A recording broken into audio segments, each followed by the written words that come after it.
CEO wagered a fortune to conquer the girl who hates rich men. Now he can't stop thinking about her. But before we dive into the full story, let me know where you're watching from and what time it is. Now subscribe to the channel and let's get started. The evening sky over Manhattan was a canvas of deep blues and purples as Alexander Reed stood at the floor-to-ceiling windows of his penthouse office. 52 floors below, the city buzzed with life. Tiny figures and yellow cabs moving in organized chaos. But Alexander wasn't watching the spectacular view that had cost him $30 million. His attention was fixed on the building across the street, specifically the corner office where a woman worked late into the evening. For 3 weeks he had observed her, always the last to leave, always focused with an intensity that matched his own. There was something fascinating about her dedication, something that made her stand out among the thousands of ambitious professionals in the city. Tonight, he would finally meet her face to face. "Sir, your car is ready." His assistant's voice came through the intercom, interrupting his thoughts. "Thank you, Melissa. I'll be down shortly." Alexander adjusted his custom Brioni suit and checked his reflection in the mirrored wall. At 35, he was at the peak of his powers, financially, physically, and socially. Forbes had recently estimated his worth at $2.9 billion, the empire he had built from scratch now spanning 3 continents. Women threw themselves at him constantly, yet here he was, intrigued by a woman who didn't even know he existed. The elevator descended silently, and he used the moments alone to review what he knew about her. Olivia Bennett, 28, graduated top of her class from Columbia, working as the lead strategist at Carson Group, a mid-sized marketing firm that his company, Reed Enterprises, had recently acquired. She had declined 3 promotions in the past 2 years, preferring to remain hands-on with clients rather than move into management. Unmarried, no children, lived alone in a modest apartment in Brooklyn, despite earning enough to afford Manhattan. What the dossier his team had compiled didn't explain was why she seemed completely unimpressed by wealth and status, qualities that had opened every door for Alexander throughout his adult life. His Bentley waited at the curb, the driver holding the door open. "The Carson Group office, sir?" "No, James. The Artisan Cafe on 43rd. Ms. Bennett stops there most evenings before heading home." The car slid into traffic, and Alexander checked his watch. If her patterns held, she would arrive at the cafe in approximately 20 minutes. Just enough time for him to secure the perfect table and prepare for their accidental meeting. The Artisan Cafe was deliberately modest given its midtown location, exposed brick walls, mismatched furniture, and a clientele more focused on their laptops than status signaling. Alexander had chosen his attire carefully, still impeccably tailored, but without the flash that usually marked his public appearances. Tonight, he wanted to be just another successful professional unwinding after work. He ordered a black coffee and opened his laptop, positioning himself at a corner table that offered a clear view of the entrance. 15 minutes later, the door opened and Olivia Bennett walked in. In person, she was even more striking than from afar. Her dark hair was pulled back in a simple ponytail and she wore no makeup beyond a touch of lip balm. Her clothes were quality but understated. A charcoal pencil skirt, cream blouse, and practical heels. But it was her posture that caught his attention. Straight-backed, confident, with none of the practiced grace of the socialites he usually encountered. She ordered at the counter, then scanned the room for a seat. The cafe was busier than usual, and Alexander had anticipated this, ensuring that the only available table was next to his. As she approached, he pretended to be absorbed in his work. "Excuse me, would you mind if I sat here?" Her voice was clear and direct, without the affected softness many used when addressing him. Alexander looked up, feigning surprise. "Not at all, please." He moved his belongings to make space. "Busy evening." "Always is." She set down her cup, chamomile tea, he noted, and pulled out her own laptop. "Thanks." For several minutes, they worked in silence. Alexander was unaccustomed to being ignored. Even people who didn't recognize him seemed to sense his importance, offering deference without knowing why. Olivia treated him as she would any stranger, with basic courtesy but nothing more. He closed his laptop. Long day? She glanced up, clearly not eager for small talk but too polite to dismiss him entirely. Very. You? The usual corporate battles, nothing a good cup of coffee won't fix. He offered his hand. Alexander. After a brief pause, she accepted the handshake. Olivia. Her grip was firm, her hand warm. Alexander felt an unexpected spark of genuine interest beyond his planned pursuit. May I ask what keeps you working so late? Most of Manhattan is heading to happy hour by now. She raised an eyebrow. Client presentation tomorrow, and you? Acquisition details that won't iron themselves out. He smiled, the charming smile that had graced magazine covers. I'm surprised we haven't run into each other before. I'm often here around this time. I usually go straight home, but I needed a change of scenery tonight. She took a sip of her tea. The office walls were closing in. I know that feeling well. Which company are you with? He asked, despite knowing the answer. Carson Group. We're a marketing firm specializing in non-profit and sustainability branding. Admirable focus. How did you choose that niche? Something in her expression shifted, becoming more guarded. I believe business should serve greater purposes than just profit. And profit and purpose can't coexist? Alexander challenged gently. They can. Rarely do. She closed her laptop. In my experience, when wealth accumulates too heavily on one side, something valuable is being extracted from elsewhere. Alexander leaned forward, genuinely intrigued. No one spoke to him this directly anymore, certainly not about wealth inequality. That's quite a generalization. Some of the wealthiest people I know are also the most philanthropic. Tax write-offs and PR make convenient bedfellows, she said with a slight smile. But I shouldn't judge. I don't know your friends. What about me? What assumptions have you made based on my coffee choice and laptop brand? Her eyes narrowed slightly. That you're successful, confident, and accustomed to getting what you want. Beyond that, I try not to assume. Yet you seem to have strong opinions about wealth. Experience shapes perspective, she replied cryptically. And now, if you'll excuse me, I should head home. She gathered her belongings efficiently. Something about her imminent departure made Alexander uncharacteristically impulsive. Have dinner with me tomorrow. Olivia paused, studying him with those direct eyes. I don't think so, but thank you for the offer. Why not? I don't date strangers from coffee shops. Then let's not be strangers. Alexander Reed. He offered his hand again, this time with his full name. The change was immediate. Recognition flashed in her eyes, followed by something harder to identify. Disappointment, perhaps? Her posture stiffened. Reed Enterprises, the company that just acquired Carson Group. Yes. So you knew exactly who I was before you sat down. Alexander considered lying, but sensed it would only make things worse. Yes. She hoisted her bag onto her shoulder. Mr. Reed, I don't mix business with pleasure, and I certainly don't date men who orchestrate accidental meetings after researching me. Good night.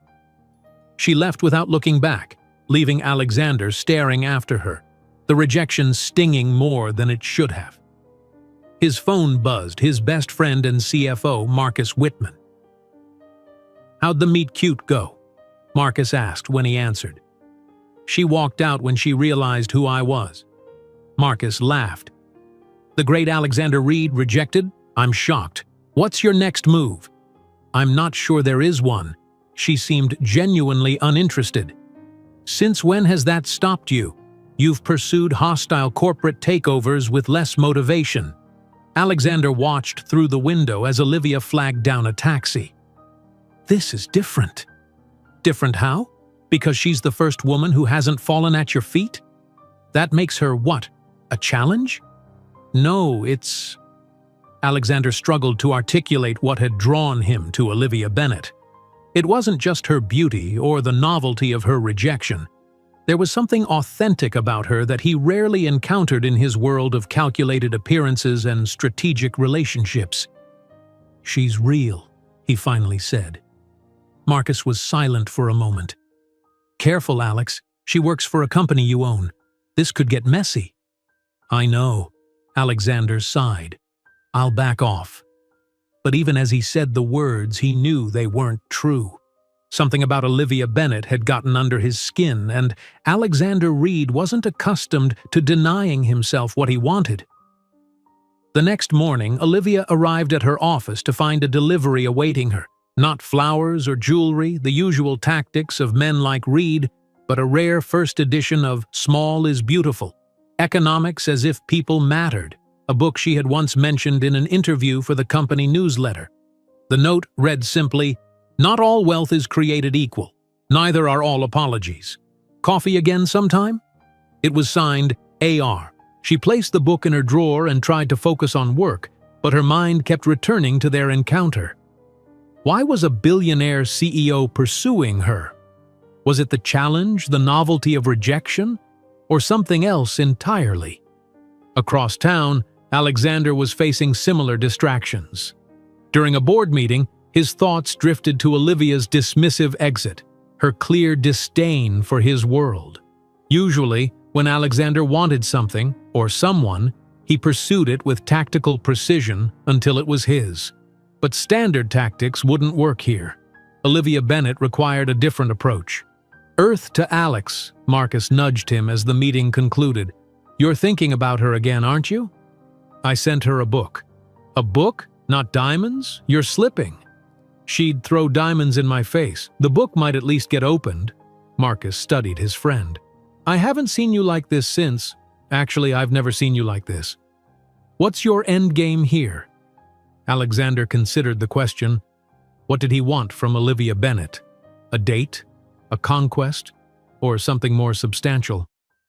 "I want to understand her," he finally admitted. "I want to know why she looks at the world, at me, the way she does. And if understanding her doesn't change her opinion of you?"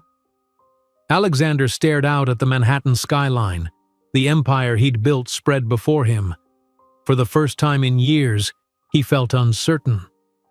"Then I'll have learned something important," he said quietly. What he didn't say, what he barely admitted to himself, was that Olivia Bennet had made him question things he'd long taken for granted. His values, his priorities, the very foundations of the life he'd constructed. And that, more than anything, was why he couldn't simply walk away. Olivia stood in the Carson Group conference room, delivering the final points of her presentation. The clients, executives from a sustainable farming initiative, nodded appreciatively as she outlined the marketing strategy her team had developed. "We've designed this campaign to emphasize authenticity above all," she explained, gesturing to the mock-ups displayed on the screen. "Consumers are increasingly skeptical of corporate greenwashing. Your organization's genuine commitment to regenerative agriculture is your greatest asset." As the presentation concluded and the clients shook her hand enthusiastically, Olivia felt a familiar satisfaction.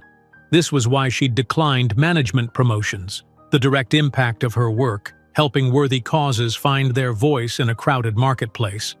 Her colleague, Emma, sidled up beside her as the clients filed out. "Knocked it out of the park as usual," she said. "Though I'm surprised you're so composed considering..." "Considering what?" Emma's eyes widened. "You haven't heard? The company-wide email went out an hour ago. Reed himself is visiting today, full office tour, meeting the teams. Everyone's in panic mode." Olivia's stomach dropped. "Alexander Reed is coming here? Today?" "In about 30 minutes. Didn't you get the email?" She checked her phone. There it was, buried under client messages. An official visit from the CEO of their parent company, positioned as a chance to build synergy and align vision. Corporate speak for sizing up which departments to streamline. "I need coffee," Olivia muttered, heading for the break room. Emma followed, her voice lowered conspiratorially. I heard he never does these tours personally, usually sends his executive team. What do you think it means?" "It means I'm leaving early," Olivia replied, filling her mug. The book he'd sent her sat heavily in her mind, a thoughtful gift that showed he'd researched her thoroughly. The gesture was equal parts impressive and unsettling. "You can't leave. This is huge. Reed Enterprises acquires companies all the time, but the man himself rarely shows his face." Emma's expression turned sly. "Plus, have you seen him?" Those Forbes 30 under 40 photos did not exaggerate. Olivia gave her friend a pointed look. "I've met him." "What? When? How did you not tell me this?" "Last night at the cafe. He pretended it was coincidental, but he knew exactly who I was." Emma's jaw dropped. "Alexander Reed staged a meet-cute with you? That's manipulative, presumptuous." Olivia sipped her coffee. Exactly what you'd expect from someone who views the world as his personal shopping catalog. Or romantic, depending on your perspective. My perspective is that men with that much power and money are dangerous. Emma studied her friend's face. "This sounds personal." Before Olivia could respond, their department head appeared in the doorway, looking flustered. "There you are. The executive team is arriving early. Everyone to the main conference room now."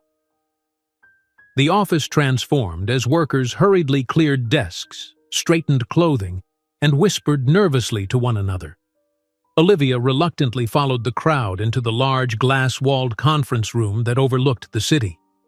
She positioned herself at the back, hoping to remain inconspicuous, but Emma pulled her forward. "Front and center. If he's interested in you, this could be good for the whole department." "That's not how I want to advance my career," Olivia hissed, but it was too late. They were now in the second row just as the elevator doors opened, revealing Alexander Reed flanked by several executives. In the professional setting, he was even more commanding, the perfect tailoring of his suit emphasizing his athletic build, his confident stride drawing every eye in the room. Olivia felt a flicker of unwanted attraction which she quickly suppressed. The department heads rushed forward, eagerly shaking hands. Alexander smiled graciously, but his eyes scanned the room until they locked with Olivia's. His smile shifted slightly, becoming more genuine, less practiced. The company president launched into a fawning introduction as Alexander moved to the front of the room. "We are honored to have Mr. Reed visiting our humble offices today. As you know, Reed Enterprises' acquisition of Carson Group represents an exciting new chapter." Alexander raised a hand, politely cutting off the speech. "Thank you, Robert. I prefer to keep these visits informal." His voice carried effortlessly. "Carson Group's reputation for ethical marketing and authentic storytelling is precisely why we were interested in bringing you into the Reed family. I'm here to learn, not to instruct." A ripple of relieved murmurs moved through the crowd. Alexander continued, "I'd like to spend time understanding your processes, your challenges, and your successes. Starting with the team that handled the sustainable farming campaign I've heard so much about."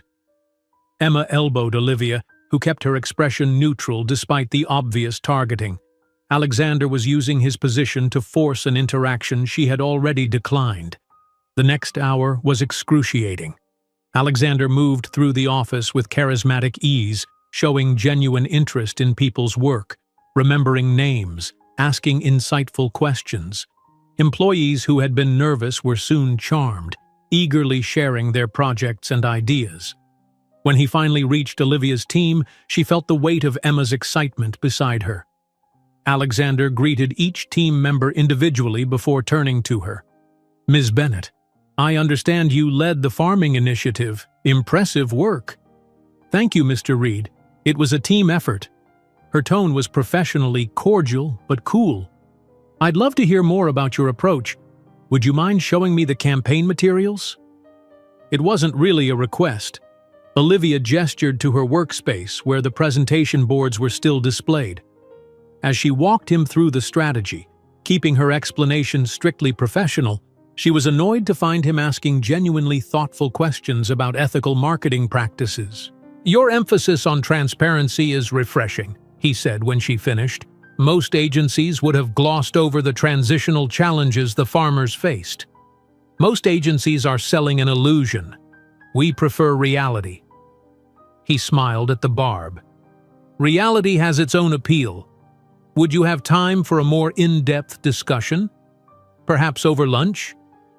Olivia felt the curious eyes of her colleagues on them. Refusing would seem unprofessional, yet accepting felt like capitulation. I brought lunch today, but thank you. Then coffee? After work? Strictly professional. Emma made a small choking sound beside them, clearly astonished at Olivia's continued resistance. Mr. Reed, I appreciate your interest in our work, but I think my team has covered the essentials of the campaign.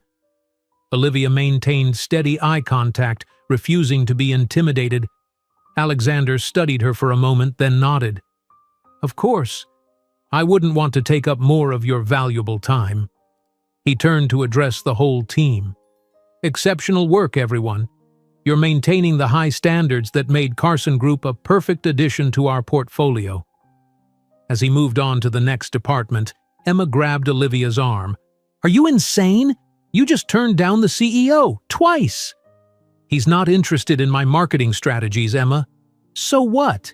He's Alexander Reed. Do you know how many women would kill to be pursued by him? Olivia shook her head. That's exactly the problem. He's used to getting whoever he wants. I refuse to be another acquisition. The rest of the afternoon passed in a blur of whispered conversations and speculative glances. By 5 o'clock, Olivia had a throbbing headache and a desperate desire to escape the office. She packed her bag quickly, hoping to avoid further discussion of Alexander Reed's visit. As she waited for the elevator, her phone buzzed with a text from an unknown number. Apologies for putting you in an uncomfortable position today. That wasn't my intention. AR. Olivia stared at the message, wondering how he'd obtained her personal number. Another boundary crossed. She slipped the phone into her pocket without responding, just as the elevator arrived. To her dismay, Alexander Reed himself stood inside, alone. Ms. Bennett. He held the door as she hesitated. Going down? Reluctantly, she entered the elevator, positioning herself as far from him as the small space allowed. How did you get my number? Company directory. I should have asked first. The elevator began its descent, the tension between them almost tangible. What do you want from me, Mr. Reed? Really? He considered her question seriously. Initially, I was intrigued by someone who stayed as late as I did. Then I was curious about a person who seemed completely unimpressed by wealth and status. Now? He paused. Now I'm fascinated by a woman who knows her own mind and isn't afraid to speak it, even to someone in my position. That's a low bar for fascination. You'd be surprised how rare those qualities are in my world. Olivia turned to face him fully. Have you considered that I'm not interested in being your world's exception? That I have my own life, my own goals, that don't involve being pursued by a billionaire who's used to getting his way? Alexander didn't respond immediately, his expression thoughtful. When he finally spoke, his voice was quieter than before. I have a proposition for you. I'm not interested in propositions. Hear me out. One dinner, professional context, public place of your choosing. In exchange, I'll personally approve the funding for any pro bono campaign your team wants to pursue for the next year. Full creative control, no budget restrictions. Olivia's eyes narrowed. You're trying to buy my time? I'm offering a business exchange that benefits causes you care about. The elevator reached the lobby, but neither moved as the doors opened. One dinner, Ms. Bennett. If you decide I'm exactly the entitled billionaire you believe me to be, I'll never approach you again, professionally or otherwise. The doors began to close, and Alexander reached out to hold them open, waiting for her answer. Olivia thought of the numerous underfunded nonprofits she'd had to turn away, organizations doing vital work without the resources for proper marketing. With Reed's offer, her team could help dozens of worthy causes. If I agree, I choose the restaurant, I set the time limit, and there will be clear boundaries. Absolutely. And regardless of how the dinner goes, you'll honor the funding promise? You have my word. We can draw up a formal agreement if you prefer. Olivia stepped out of the elevator, Alexander following. Fine. One dinner next Wednesday. I'll text you the details. I look forward to it. As she walked away, Olivia questioned her decision. Had she compromised her principles for funding, or was she merely being practical? And why did part of her, a part she was trying desperately to ignore, feel a flutter of anticipation at the prospect of seeing him again? Alexander watched her leave, aware that for the first time in years, he was pursuing something without a clear strategy for success. Olivia Bennett was unpredictable, principled, and seemingly immune to his usual advantages. The challenge she presented was unlike any corporate negotiation or business deal. What had begun as curiosity was evolving into something more complicated, a genuine desire to understand a woman who saw the world so differently than he did. A woman who might actually change his perspective rather than simply adapt to his. As he slid into the back seat of his waiting car, Alexander realized he was smiling. "Good news, sir?" his driver asked. "Just a successful negotiation, James. One with unexpectedly high stakes." Emma perched on the edge of Olivia's desk, scrutinizing her friend's outfit. "You're wearing that to dinner with Alexander Reed? It's so sensible." Olivia smoothed the front of her navy blazer. "It's a business dinner." "At Terroir?" Emma shook her head in disbelief. "That farm-to-table place in Brooklyn where you have to book months in advance? That's hardly the corporate steakhouse I expected." "I chose it specifically because it's not his world," Olivia replied, gathering her belongings. "It's small, unpretentious, focuses on sustainability, and they know me there. Home court advantage. Smart." Emma leaned closer. "But I still think you could have gone with something less librarian." "I'm not trying to impress him." "Clearly." Emma sighed dramatically. "Just promise me you'll actually listen to what he has to say, instead of dismissing him outright because of his bank account." Olivia paused. Emma's words hit closer to home than she'd like to admit. Had she already decided who Alexander Reed was based on preconceptions? The thought made her uncomfortable. "I'll listen," she conceded. "But this is strictly a professional obligation.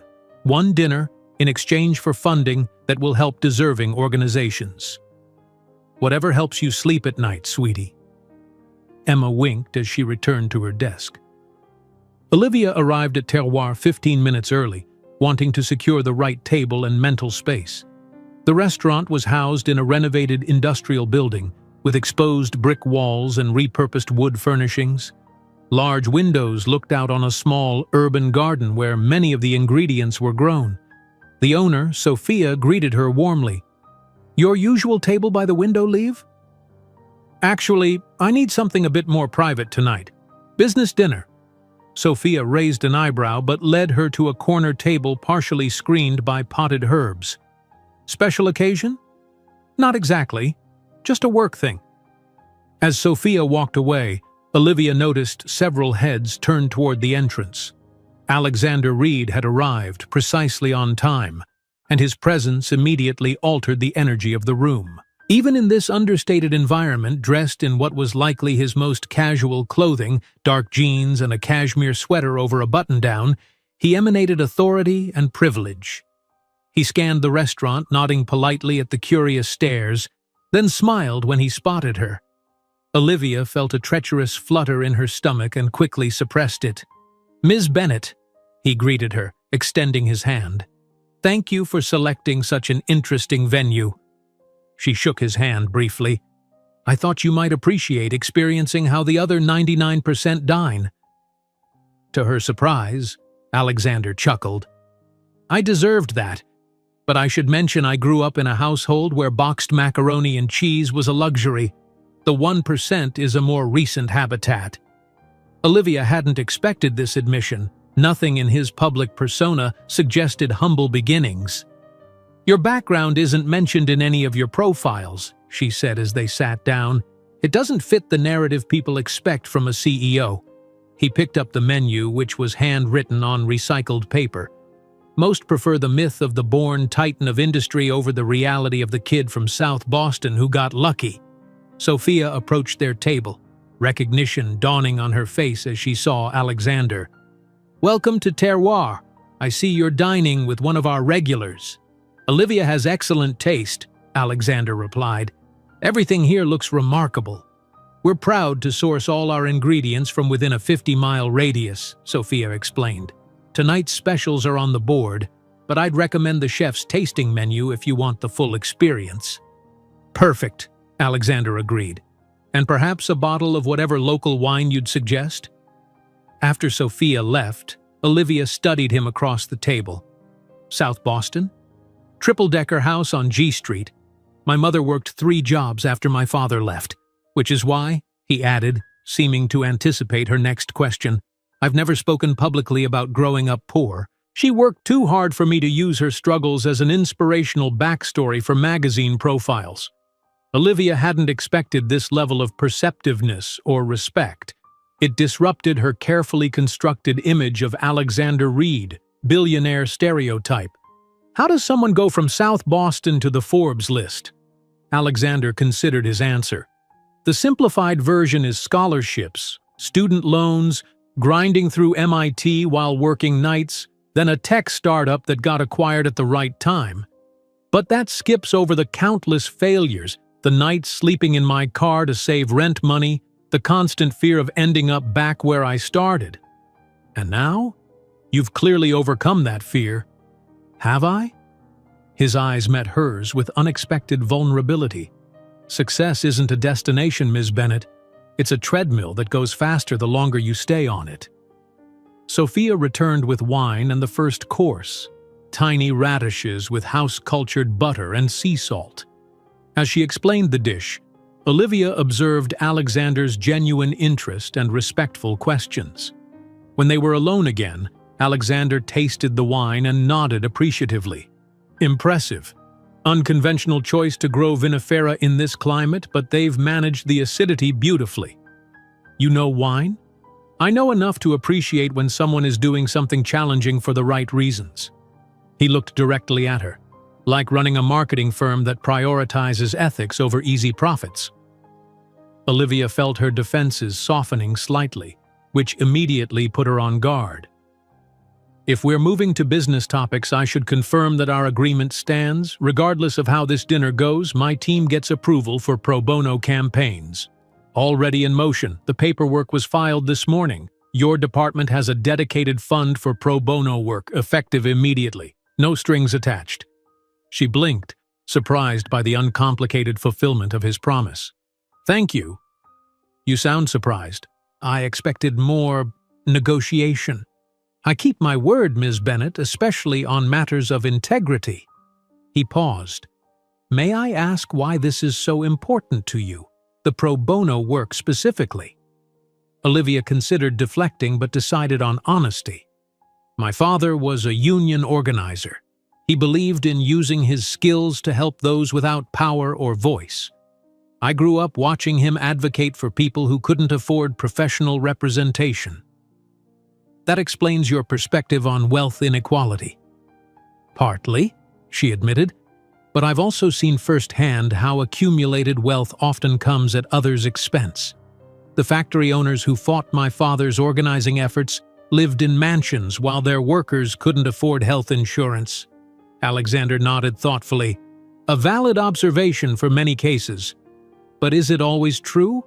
Is it possible to create wealth without exploitation? In theory, perhaps. In practice," she shrugged, "I've yet to see a billion-dollar fortune built entirely on ethical foundations." The second course arrived, heirloom tomato soup with foraged herbs. They ate in contemplative silence before Alexander spoke again. "I understand your skepticism, but consider this. Reed Enterprises employs over 12,000 people. Our lowest-paid workers make triple the minimum wage. with full benefits and profit sharing. We have comprehensive sustainability policies and give back to every community where we operate." He leaned forward. "Is it wrong to profit while also trying to operate ethically?" "Trying isn't the same as succeeding," Olivia countered. "And good intentions don't erase the systemic advantages that allowed you to build that wealth in the first place." "So success itself is the crime?" "Not success. Disproportionate accumulation while others lack basics." Their debate continued through the next courses: local fish with spring vegetables, followed by house-made pasta with foraged mushrooms. Olivia found herself increasingly engaged, surprised by Alexander's willingness to consider viewpoints that challenged his position.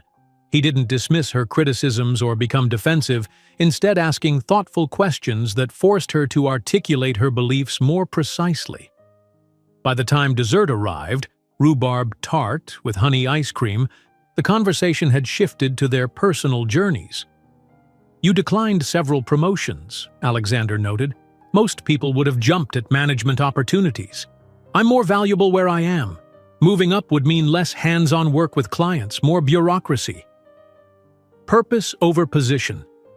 That's rare." "Not rare enough," Olivia replied. "Too many people climb ladders without asking where they lead." Alexander smiled. "Like billionaires who might be happier with less money and fewer responsibilities?" "Are you admitting you'd be happier with less?" "I'm admitting I've never considered the question until recently." He studied her across the table. "You make me question things I've long taken for granted, Olivia." The use of her first name and the sincerity in his voice created an intimacy she hadn't expected. "That's not my responsibility," she said softly. "No," he agreed, "but it might be a gift nonetheless." Their eyes held for a moment too long before Olivia looked away, conscious of boundaries she'd promised herself she wouldn't cross. "It's getting late." Alexander glanced at his watch, seeming surprised by the time. 3 hours. Your stipulated time limit has well expired." The conversation was more engaging than I anticipated. His smile was warm. High praise indeed. As they prepared to leave, Alexander insisted on paying despite Olivia's protests. "You chose the venue, which was perfect. Allow me this small courtesy." Outside, the spring evening was cool but pleasant. Olivia's apartment was within walking distance, while Alexander's driver waited discreetly down the block. "May I walk you home?" he asked. "That's not necessary." "I know, but I'd like to." Olivia hesitated, then nodded. They walked in comfortable silence for a block before she spoke. "You're not what I expected.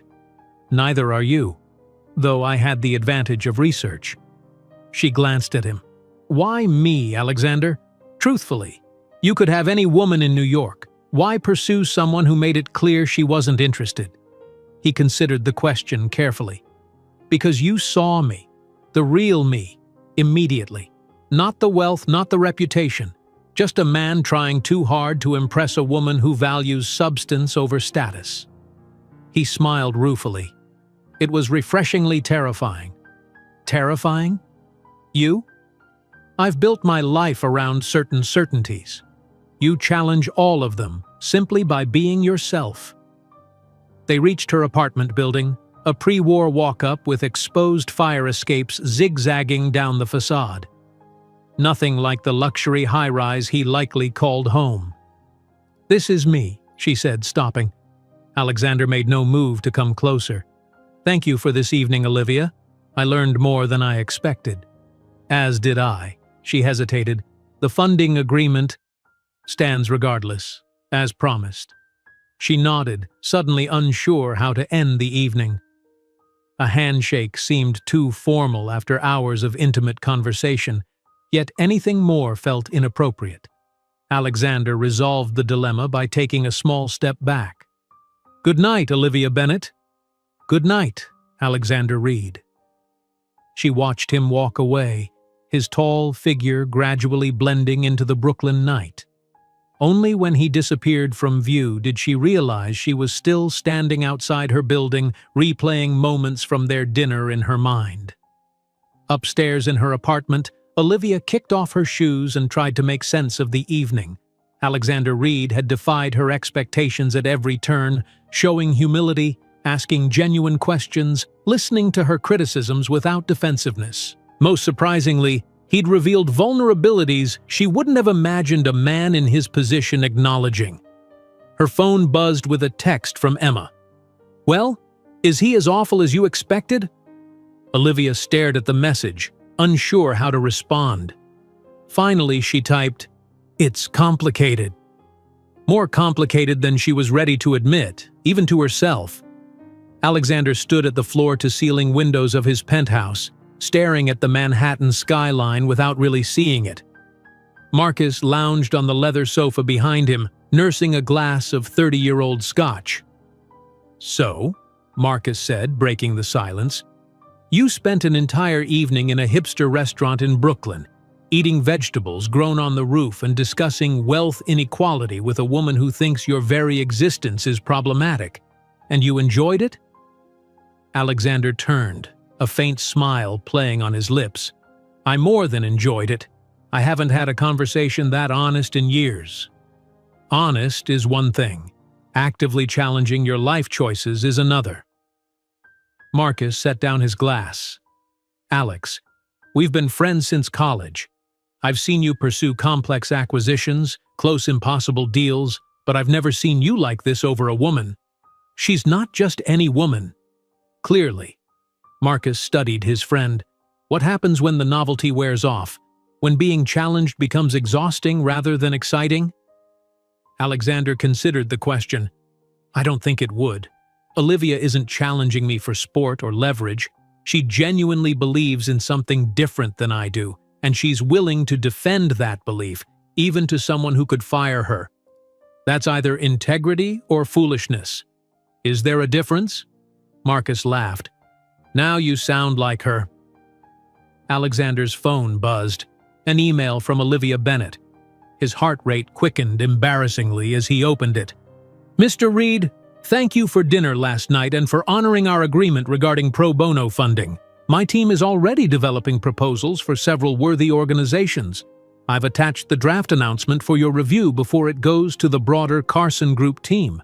Regards, Olivia Bennett." Formal, professional, creating distance after their evening of unexpected connection. "Bad news?" Marcus asked, noting his friend's expression. "No news, really." Alexander pocketed the phone. Just Olivia being Olivia, maintaining professional boundaries. Smart woman. Yes, she is. Alexander poured himself a drink.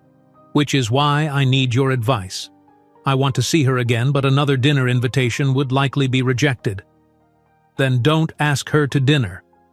Marcus leaned forward. "You're both passionate about your work. Create a reason for collaboration that benefits her causes while giving you legitimate time together." Alexander considered this. "The Reed Foundation's annual charity gala is coming up. We need a fresh approach. Something beyond the usual black tie affair that feels more meaningful." Perfect. Carson Group handles marketing for non-profits. It's a natural fit to bring her team in for a consultation. Alexander nodded slowly. "It could work, but she'll see through it if it's just a pretext." "Then don't make it one," Marcus said simply. "Actually listen to her ideas. Implement them. Show her that her perspective matters to you through actions, not just words." "When did you become so insightful about relationships?" Marcus grinned. "I've always been insightful. You've just never needed my wisdom until now." 2 days later, Olivia was reviewing creative briefs when Emma burst into her office clutching her tablet like a precious artifact. "Have you seen this?" she demanded, thrusting the screen forward. Olivia blinked at the company-wide email displayed there. "The Reed Foundation Gala project? No, what about it?" "Read it." The email detailed a new initiative.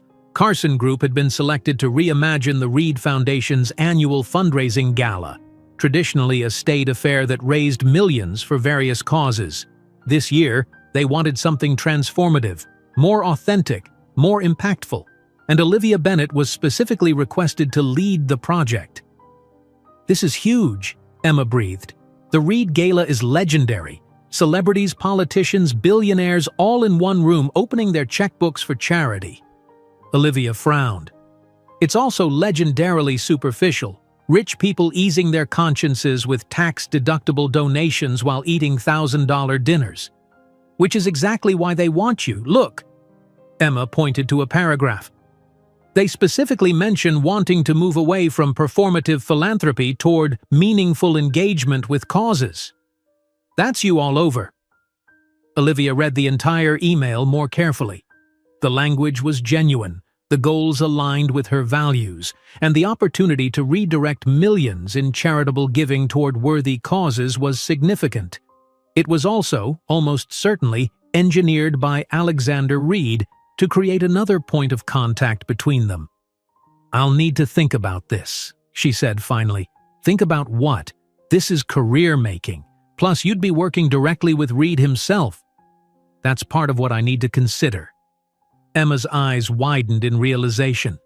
"Oh my God, something did happen at dinner." "Nothing happened," Olivia insisted. "We talked, that's all." "Talked so well that he's now manufacturing reasons to work with you personally?" Before Olivia could respond, her desk phone rang, the Carson Group president's office requesting her immediate presence. She shot Emma a warning look. "Not a word about this to anyone." "My lips are sealed, but my imagination is running wild." Upstairs, Olivia found not only President Robert Simmons waiting but also Alexander Reed himself, casually leaning against the conference table as if he belonged there, which, technically, as the owner of the company, he did. "Ms. Bennet," Simmons greeted her with unusual warmth. "Mr. Reed has just been sharing his vision for the Foundation Gala. We're honored that he's requested you specifically for this prestigious assignment." Alexander straightened, his eyes meeting hers. "Ms. Bennet's perspective on authentic engagement with causes is exactly what the Foundation needs." Olivia maintained her professional composure despite the butterflies in her stomach. "It's an interesting opportunity, though unexpected." "Sometimes the unexpected opportunities are the most transformative," Alexander replied, a subtle reference to their dinner that only she would understand. Simmons beamed, oblivious to the undercurrent. "I've assured Mr. Reed that we'll put our full resources behind this project. You'll have whatever team members you need." "That's generous," Olivia said carefully. "May I ask why this shift in approach for the gala? It's been successful in its current format for years." Alexander's expression turned serious. "Because you were right, Ms. Bennet. Too often, philanthropy becomes performance rather than purpose. I'd like to change that, starting with my own foundation." The sincerity in his voice caught her off guard. This didn't feel like a mere pretext to see her again. It seemed like a genuine attempt to implement change based on their conversations. "I'll need complete creative control," she said. Simmons looked alarmed, but Alexander nodded.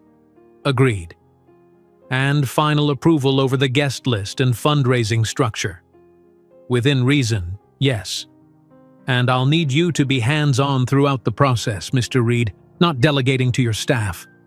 A smile tugged at his lips. "That was always my intention, Miss Bennet." Simmons looked between them, sensing the tension but misreading its nature. "Well, this sounds like the beginning of a wonderful collaboration. Why don't you two discuss initial concepts while I handle some pressing matters?" He hurried out, leaving them alone in the conference room. "This is transparent even for you," Olivia said once the door closed. "Is it? The Reed Foundation distributes over $30 million annually to causes around the world. Making that process more authentic, more impactful, that seems like something you'd value. Don't use good causes to manipulate me." Alexander stepped closer. "I'm not. I'm offering you the chance to influence how significant resources are allocated. Yes, I want to see you again, but I also genuinely want your perspective on this work." Olivia studied him, searching for signs of insincerity and finding none. "You could have just asked me to dinner again." "Would you have said yes?" She hesitated. "Probably not." "Exactly. This way we both get what we want. You get to redirect philanthropic resources according to your values.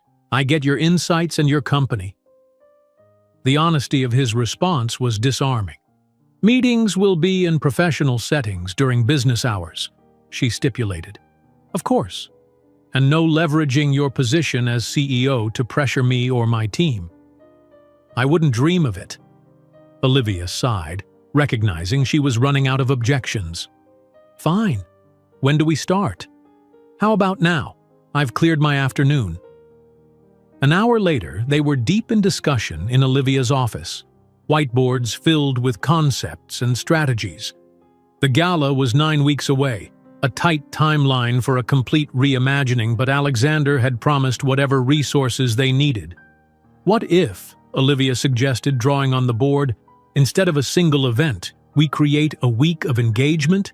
Attendees don't just write checks, they participate in the work of the organizations they're supporting." Alexander considered this. Hands-on involvement from people who normally only engage financially. "I like it, but will they participate?" "They will if you do. You set the example. Others follow." "So I'll be building houses and serving meals alongside my board members?" "Exactly. Real work, not photo ops." Alexander smiled. "My construction skills are rudimentary at best, but I'm willing if you are. I'll be there documenting the authentic moments for our campaign materials." Their eyes met, and something shifted between them, the professional pretense momentarily dropping to reveal the genuine connection forming beneath. The moment was broken by Emma bursting in. "Sorry to interrupt, but—" She stopped abruptly, taking in the scene. Olivia and Alexander standing close together at the whiteboard, the energy between them palpable. "Yes, Emma?" Olivia prompted, stepping back. The Westridge Foundation is online too. Something about their proposal." "I'll take it at my desk," Olivia said, grateful for the interruption. "Mr. Reed, would you excuse me for a moment?" "Of course." Alexander gathered his notes. "I should check in with my office anyway. Same time tomorrow to continue?" "That works." After he left, Emma closed the door and leaned against it dramatically. "The chemistry in here could power the entire building. What exactly is happening?" "We're planning a charity gala." "No, you're planning something much more interesting than a charity gala." Olivia sighed. "It's complicated, Emma. He's not who I thought he was, but he's still Alexander Reed, billionaire CEO, my boss's boss's boss." "Labels," Emma dismissed with a wave. "The question is, how do you feel when you're with him?" "Challenged, heard, respected." Olivia paused, and terrified. Of him, of myself, of the fact that I'm starting to care what he thinks, that I look forward to seeing him. That's dangerous territory for someone like me. Emma's expression softened. "Because of your dad? Because of what happened with the factory?" Olivia nodded. Her father had spent years organizing workers at a manufacturing plant, only to see the company suddenly close and relocate overseas when unionization seemed inevitable. He'd never recovered from the blow, believing he'd failed the very people he'd promised to help. "Alexander isn't that factory owner," Emma said gently. "From what I've seen, he actually listens to you." "For now. But people with power can change the rules whenever it suits them. Or maybe he's exactly who he seems. A smart, successful man who values your perspective and happens to find you irresistible." Olivia shook her head. "Nothing about this situation is simple. The best things never are." Across town, Alexander was facing similar scrutiny from Marcus. "Let me get this straight," Marcus said, pacing Alexander's office. "You're completely redesigning your foundation's signature event based on the suggestions of a woman you've known for less than 2 weeks? Her suggestions are good ones. The gala has become predictable. Wealthy people in expensive clothes making performative donations. Performative donations still buy a lot of school supplies and fund a lot of research. We can do better. Make a more lasting impact. Marcus stopped pacing.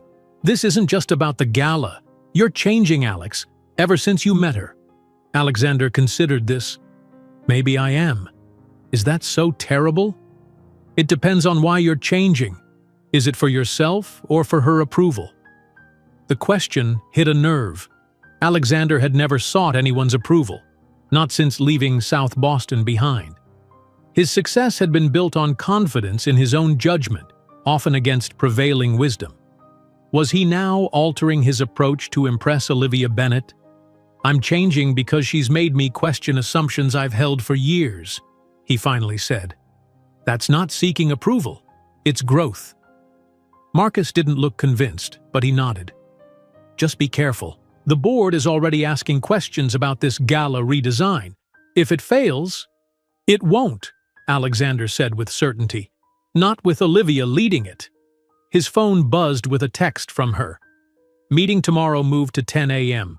Bringing in community partners for input. Please confirm. He felt an almost childish excitement at the simple message and immediately replied, confirmed, looking forward to it. Alexander Reed, who had built a global empire through strategic precision and emotional detachment, was becoming increasingly aware that Olivia Bennet had disrupted his carefully constructed world. And strangest of all, he welcomed the disruption.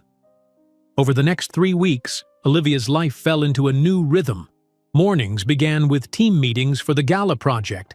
Afternoons often included site visits to potential venues or meetings with community organizations, and at least 3 times a week, Alexander Reed was physically present for some portion of the process.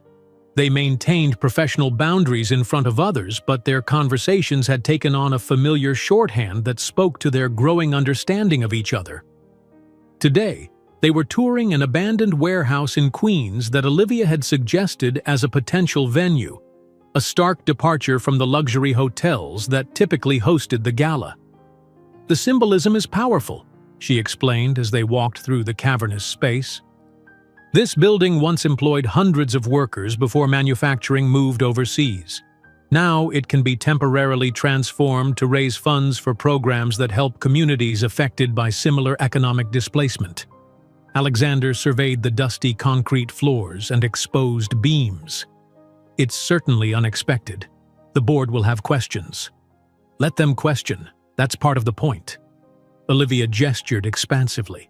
Imagine this space divided into zones representing different community needs: education, housing, healthcare, employment. Instead of a single ballroom where wealthy donors network with each other, they move through experiences that illustrate the actual work being funded.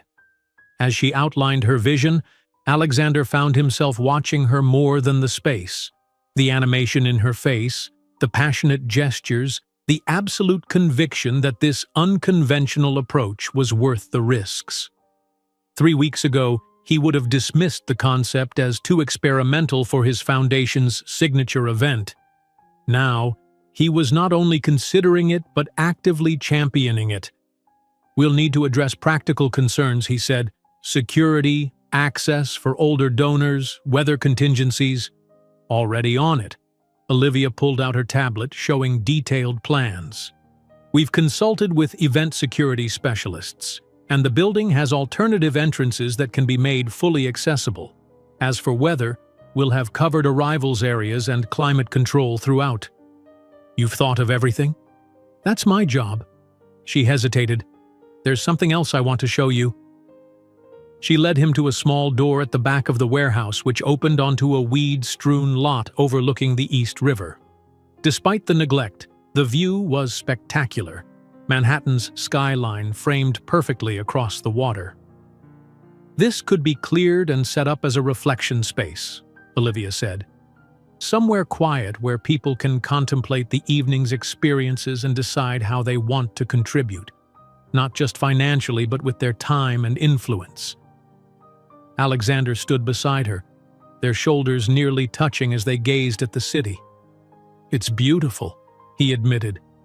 Seeing Manhattan from this perspective, it's almost like looking at my life from the outside. Olivia glanced at him, surprised by the personal observation. That's exactly the feeling I want donors to have. A shift in perspective that stays with them after the event ends. You know, Alexander said quietly, when I first suggested this project, it was partly a pretext to spend time with you. I know. But it's become much more than that. You're creating something truly meaningful here, Olivia. The use of her first name, which had become more frequent in their private conversations, still sent a small thrill through her that she tried to ignore. We're creating it together, she corrected. You could have vetoed any of these ideas as too radical. But I didn't. No, she acknowledged. You didn't. They stood in companionable silence, watching the play of sunlight on the distant skyscrapers. The moment felt suspended, existing outside the professional parameters they'd established. Olivia became acutely aware of Alexander's presence beside her, his height, the faint scent of his cologne, the warmth radiating from his body in the cool air. Breaking the spell, she stepped back. We should check the loading dock area. The catering team will need adequate space. Alexander nodded, respecting her retreat. Lead the way. Back at the office that evening, Olivia found Emma waiting at her desk with 2 cups of coffee and a determined expression. Intervention time, Emma announced, handing her a cup. You've been avoiding talking about Reed for weeks now. Because there's nothing to discuss, Olivia said unconvincingly. We're working on a project together. A project that has you staying late every night, volunteering for site visits and smiling at your phone whenever his texts come through. I don't smile at my phone. You absolutely do. Your whole face lights up. It's disgustingly adorable. Olivia sank into her chair. This is ridiculous. He's Alexander Reed. I'm me. Yes, and you is extraordinary. Why is it so hard to believe he sees that? Because men like him don't pursue women like me without an agenda. Emma studied her friend closely. Is it really so implausible that he genuinely values your perspective? That he finds your integrity attractive rather than intimidating? From what I've seen, he treats you with more respect than any guy you've dated in the past 5 years. Olivia couldn't argue with that point. Alexander consistently solicited her opinions, defended her ideas to skeptical board members, and credited her publicly for innovations. He had never used his position of power to pressure her, even subtly. It's complicated, she finally said. Only because you're making it complicated. You like him. He likes you. The rest is details. Those details matter, Emma. He's effectively my boss. Technically, yes. But you've maintained perfect professionalism. Everyone sees it. Emma leaned forward. Look, I'm not saying elope to Vegas. Just stop fighting whatever's happening so hard. Olivia traced the rim of her coffee cup, considering Emma's words. Even if I wanted to explore whatever this is, I don't know how. We've been so careful about maintaining boundaries. Then change the boundaries. You're both adults. Have a conversation about it. The idea was terrifying and exhilarating. Across town, Alexander was having a similar conversation with Marcus, though in a very different setting. They were at Blade and Timber, an upscale axe-throwing venue that served as their unconventional meeting spot whenever they needed to discuss sensitive matters away from corporate ears. Alexander launched his axe with precision, hitting just off-center. The venue is unconventional, but it makes sense for the message we're trying to communicate. The board's main concern isn't the location, Marcus said, taking his turn. It's the significant departure from tradition. The Reed Gala has a formula that works. Wealthy people feel special, open their checkbooks, everyone wins. That formula is outdated. Olivia's approach will generate deeper engagement, more meaningful contributions. Marcus's axe struck dead center. Olivia's approach, not yours, not the foundation's. Olivia's. Alexander frowned. Is there a point you're trying to make? You've given her unprecedented control over your foundation's signature event. The board is questioning your judgment. Let them question. The results will speak for themselves. Marcus set down his axe and faced his friend. Alex, I've supported every risk you've taken since we were 22-year-old nobodies with a startup dream. But this isn't just about a gala or even a foundation strategy. You're changing company policies, reconsidering acquisition targets, questioning core business models, all because of conversations with a woman you've known for a month. So, growth requires new perspectives. Growth, yes. Wholesale transformation based on someone else's values? That's something else entirely. Alexander felt a surge of defensiveness. You make it sound like I'm being manipulated. Olivia has never asked me to change anything about my business. Not directly, no. But her approval clearly matters to you in ways that are affecting your decisions.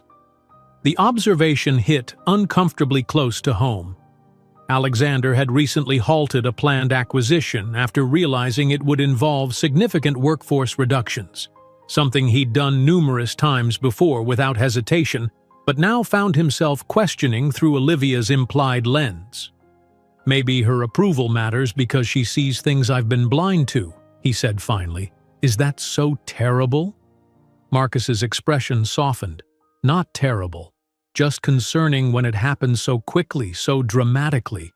I want you to be sure these changes are truly aligned with your values, not just reactions to her influence. Alexander threw his final axe with more force than necessary. I've spent a decade building this company based on my vision. A few weeks of self-reflection won't unravel that. Fair enough, Marcus conceded. And what about the personal side of this? Where does that stand? Carefully professional, Alexander admitted. We've both maintained boundaries. And is that what you want? Alexander considered the question as they collected their axes. No, he finally said. It's not. Then do something about it. But be clear about your intentions. Olivia Bennett doesn't strike me as someone who appreciates ambiguity. The following morning, Olivia arrived at the office to find a small package on her desk. Inside was a compass in a burnished copper case, beautifully crafted but clearly an antique. With it was a handwritten note. This belonged to my grandfather, a fisherman who navigated by stars and instinct before technology made such skills obsolete. He gave it to me when I left for college, saying that no matter how sophisticated our tools become, there's no substitute for a clear sense of direction. Your moral compass has been recalibrating mine these past weeks. Would you join me for dinner tonight? Not as colleagues, but simply as Olivia and Alexander. 7 p.m. The rooftop at Montrose Gardens, if you're willing. A.R. Olivia stared at the note, her heart racing. This was the conversation Emma had encouraged. Explicit acknowledgement of the personal dimension that had been developing beneath their professional collaboration. The compass was a thoughtful gift, meaningful rather than extravagant, acknowledging the impact she'd had on his thinking. Her phone buzzed with a text from Emma. Did you get it? He had it couriered over first thing. You knew about this? Olivia texted back. He asked me where you'd be comfortable meeting. I vetted the gift concept. You're welcome. I haven't decided if I'm going. Yes, you have. You're just scared. Olivia set down her phone and picked up the compass again, feeling its weight in her palm. Emma was right. She had already decided. The question wasn't whether to go, but what it would mean when she did. She sent a simple text to Alexander. 7 p.m. works. Thank you for the compass. It's beautiful. His reply came immediately. Thank you for considering it. The evening is yours to define. Throughout the day, Olivia found herself both anticipating and dreading the evening ahead. They had spent weeks in each other's company, engaged in substantive conversations about everything from economic justice to educational access. Yet tonight felt like stepping into unknown territory. Without the buffer of professional context, they would simply be a man and woman exploring the connection that had been building between them. Alexander, for his part, was experiencing an unfamiliar nervousness. He had dated countless women, many of them objectively more accomplished or beautiful than Olivia Bennett. Yet none had affected him this way, made him question his assumptions, reconsider his values, look at his life through a different lens. Tonight's dinner wasn't about conquest or even romance in the conventional sense. It was about discovering whether the connection they shared could exist outside the structured environment they'd created around it. As evening approached, both prepared for what felt less like a date and more like a crossroads, a moment that would either open new possibilities or close the chapter on what might have been. The rooftop at Montrose Gardens wasn't what Olivia expected. Rather than one of the sleek, trendy spots that dominated Manhattan's rooftop scene, it was a converted greenhouse atop a historic building, filled with flourishing plants and simple wooden tables.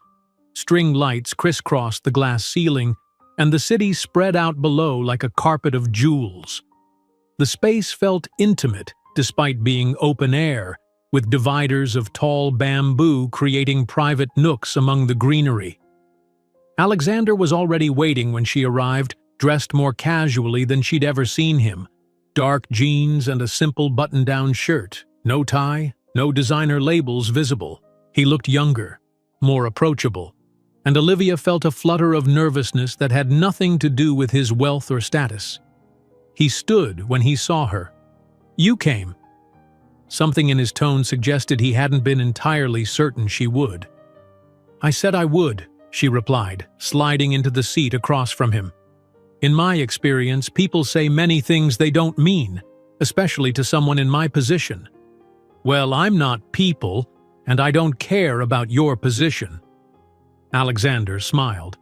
"That's exactly why I'm here." A server appeared with 2 glasses of wine.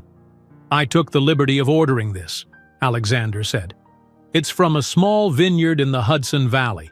Sustainable practices, worker-owned cooperative. I thought you might approve." Olivia raised an eyebrow. "You've been doing research." "Let's call it continuing education." He raised his glass. "To leaving titles and positions at the door." She clinked her glass against his.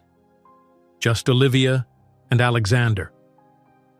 The wine was excellent, bright and complex, with none of the pretension she associated with fine dining. Like this place, like Alexander himself tonight, it defied her expectations. "I'm curious," she said after her first sip. "Why this place? It's not exactly what I imagined when you suggested dinner." "What did you imagine? Crystal chandeliers and gold flatware?" "Something like that, or a restaurant where the chef comes to your table and calls you by name." Alexander laughed. "I know plenty of those places, but tonight isn't about impressing you with access or exclusivity. This place," he gestured to the lush surroundings, "it has significance to me." "How so?" His expression turned reflective. "When I first moved to New York, I was broke but determined. I worked 3 jobs while trying to launch my first startup. One of those jobs was here, helping the original owner maintain the plants. I'd come before dawn to water and prune, then head to my other gigs. It was exhausting, but peaceful. I'd watch the sun rise over the city and feel like anything was possible."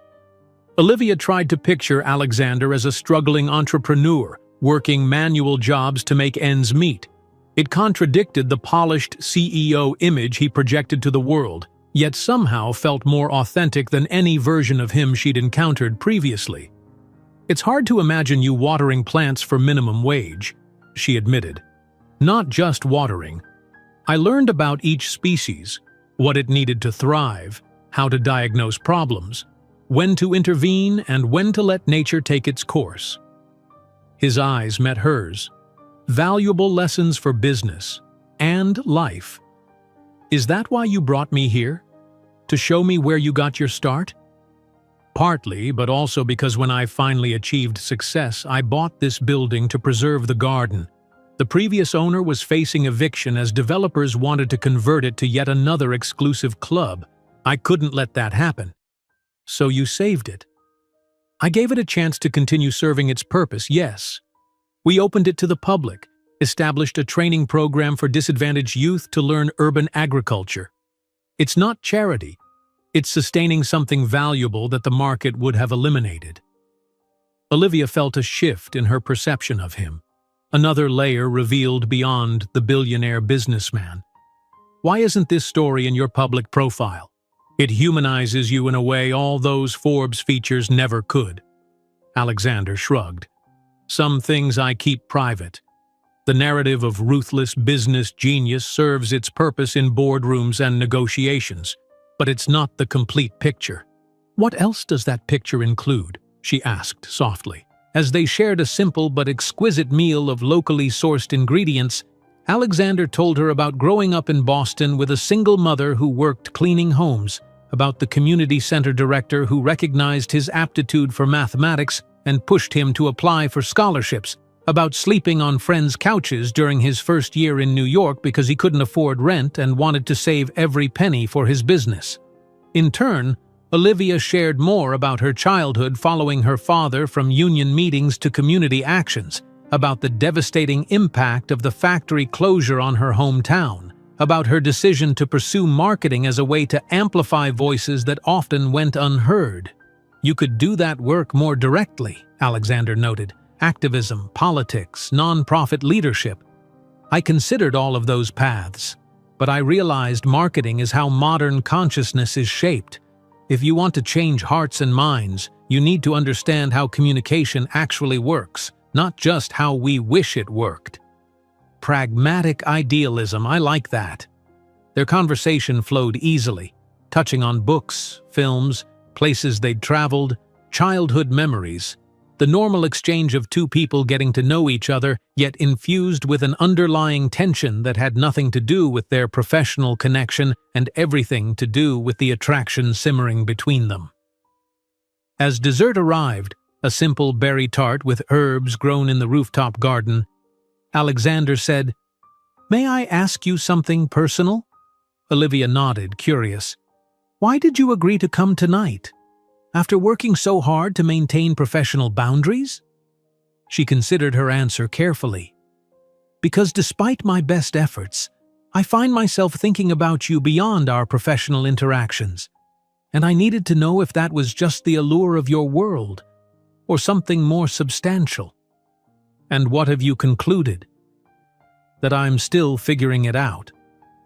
She met his gaze directly. "Your turn. Why did you pursue me, when there are countless women who would be far less challenging?" Alexander leaned forward slightly. "Because those women aren't interested in me. They're interested in what I represent. Wealth, power, status. You're the first person in years who seems completely unimpressed by those things, who challenges me to justify not just my actions but the thinking behind them. That doesn't sound particularly enjoyable. On the contrary, it's exhilarating." His expression was earnest, almost vulnerable. "Do you know how rare it is for someone in my position to be contradicted, to have assumptions questioned? Everyone says yes, agrees with whatever I suggest, laughs at my jokes even when they aren't funny." "That sounds lonely," Olivia said, surprised by her own empathy. "It is. Successful, but lonely." Alexander's hand rested on the table between them, not reaching for hers but close enough that she felt the possibility like an electric current. "Until someone comes along who isn't afraid to say no, who sees the person behind the position." The moment hung between them, charged with potential. Olivia was acutely aware of a decision point approaching, whether to retreat behind safe boundaries or acknowledge the connection that had been building between them. Before she could decide, her phone buzzed with an urgent message. Normally, she would ignore it, but the triple vibration indicated an emergency from someone in her priority contacts. "I'm sorry, I should check this," she said, reaching for her phone. It was Emma. "SOS. Simmons is having emergency meeting about gala, threatening to pull your team off project, called in legal. Get here now." Olivia's stomach dropped. "I have to go. There's a crisis at the office with the gala project." Alexander frowned. "At this hour? What's happened?" "I don't know details, but Simmons has legal involved and is threatening to remove my team." She stood, gathering her things. "I'm sorry to cut this short." "I'm coming with you," Alexander said, already signaling for the check. "Whatever this is, it involves my foundation." 20 minutes later, they arrived at the Carson Group offices, the relaxed intimacy of their dinner replaced by tense professionalism. Several lights were on in the executive floor despite the late hour. As they exited the elevator, Emma rushed over, her expression a mix of relief and anxiety. "Thank God you're here. They're in the main conference room. Simmons is on the warpath." "What happened?" Olivia asked. One of the board members saw the preliminary budget for the warehouse venue and went ballistic, called it wasteful virtue signaling, and demanded immediate intervention. Simmons is trying to salvage the relationship by promising to restore the traditional format. Olivia felt a surge of anger. "Without even consulting me, the project lead?" "That's why I texted. They're meeting with traditional vendors right now, preparing to scrap everything we've done." Alexander's expression had shifted to the cool, authoritative demeanor Olivia recognized from his professional settings. "Let's address this immediately." They entered the conference room to find Simmons, 2 board members, and several vendors reviewing materials at a table scattered with floor plans and sample menus. Everyone froze when Alexander and Olivia appeared. "Mr. Reed," Simmons stammered, rising quickly. "We didn't expect you. We were just reviewing some options." "Options that apparently involve dismantling a project I personally approved," Alexander said, his voice deceptively calm. "Without consulting the project director I specifically appointed." One of the board members, an older man with the confident posture of old money, spoke up. "Alexander, be reasonable. This warehouse concept may be fashionable, but it's not appropriate for our donor base. Lady Cunningham was positively aghast when I described it to her." "Lady Cunningham has declined to increase her donation for the past 5 years, despite her net worth tripling in that time," Alexander replied coolly. "Perhaps she should be aghast at that fact instead." The tension in the room was palpable. Olivia stepped forward. "If there are specific concerns about the budget or approach, I'm happy to address them directly, but dismantling the project without discussion isn't acceptable." "Ms. Bennett," Simmons said with forced patience, "this is a matter for the foundation board and executive leadership. Your team's creative input has been valuable, but ultimately—" "Ms. Bennett is the project director," Alexander interrupted. "Approved by me as CEO of the parent company and primary foundation donor. Her authority on this matter is absolute, short of my direct intervention, which, to be clear, would only be to support her vision, not undermine it." The board members exchanged glances, clearly not expecting such firm backing. Simmons looked like he'd swallowed something unpleasant. "Mr. Reed, could we perhaps discuss this privately?" he suggested. "There's nothing to discuss. The gala will proceed as Ms. Bennett has outlined, with the full support of Reed Enterprises and my personal endorsement. Any further attempts to circumvent her authority will be considered a direct challenge to mine. Is that perfectly clear?" The silence that followed was broken only by Emma's poorly disguised cough that sounded suspiciously like badass. Eventually, Simmons nodded. "Perfectly clear, sir. We were merely exploring contingencies." "Those contingencies are no longer needed. This meeting is over." Alexander's tone left no room for argument. As the room cleared, with vendors hurriedly packing up materials and board members making stiff farewells, Olivia stood in stunned silence. She had never seen Alexander use his authority so directly, so forcefully, and he had done it to defend her vision. When they were alone except for Emma, who was pretending to organize papers while obviously eavesdropping, Alexander turned to Olivia. "I apologize for speaking on your behalf," he said, his voice returning to the gentler tone from dinner. "That isn't usually my style." "It was effective," Olivia admitted. "Thank you for the support." "It wasn't just support.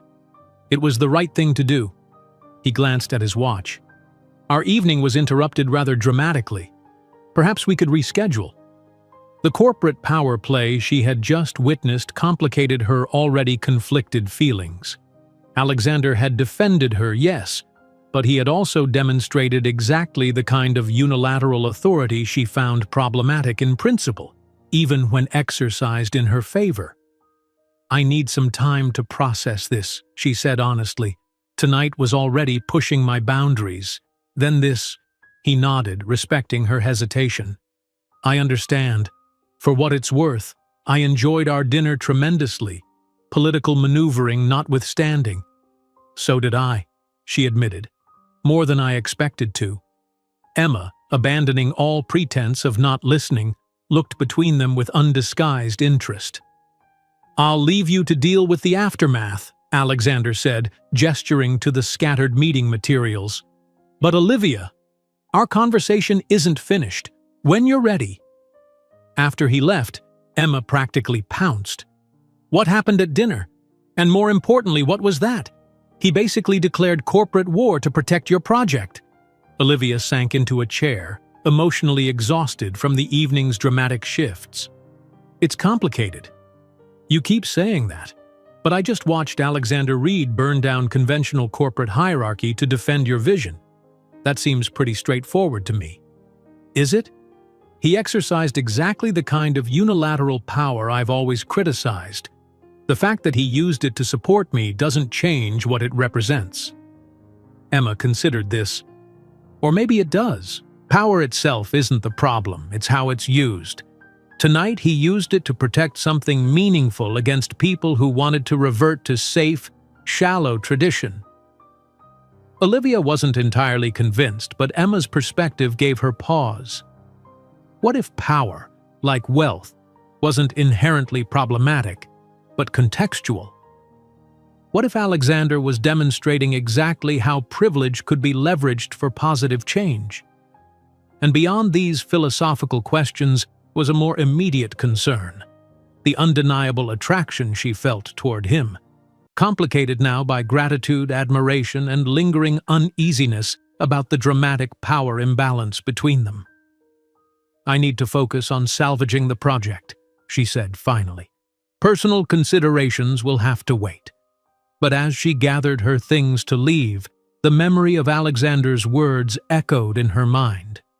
"Our conversation isn't finished. When you're ready." The question was, would she ever be truly ready to navigate the complex territory that lay between them? The next morning, Olivia arrived at the office to find a handwritten note on her desk with the Reed Enterprises letterhead.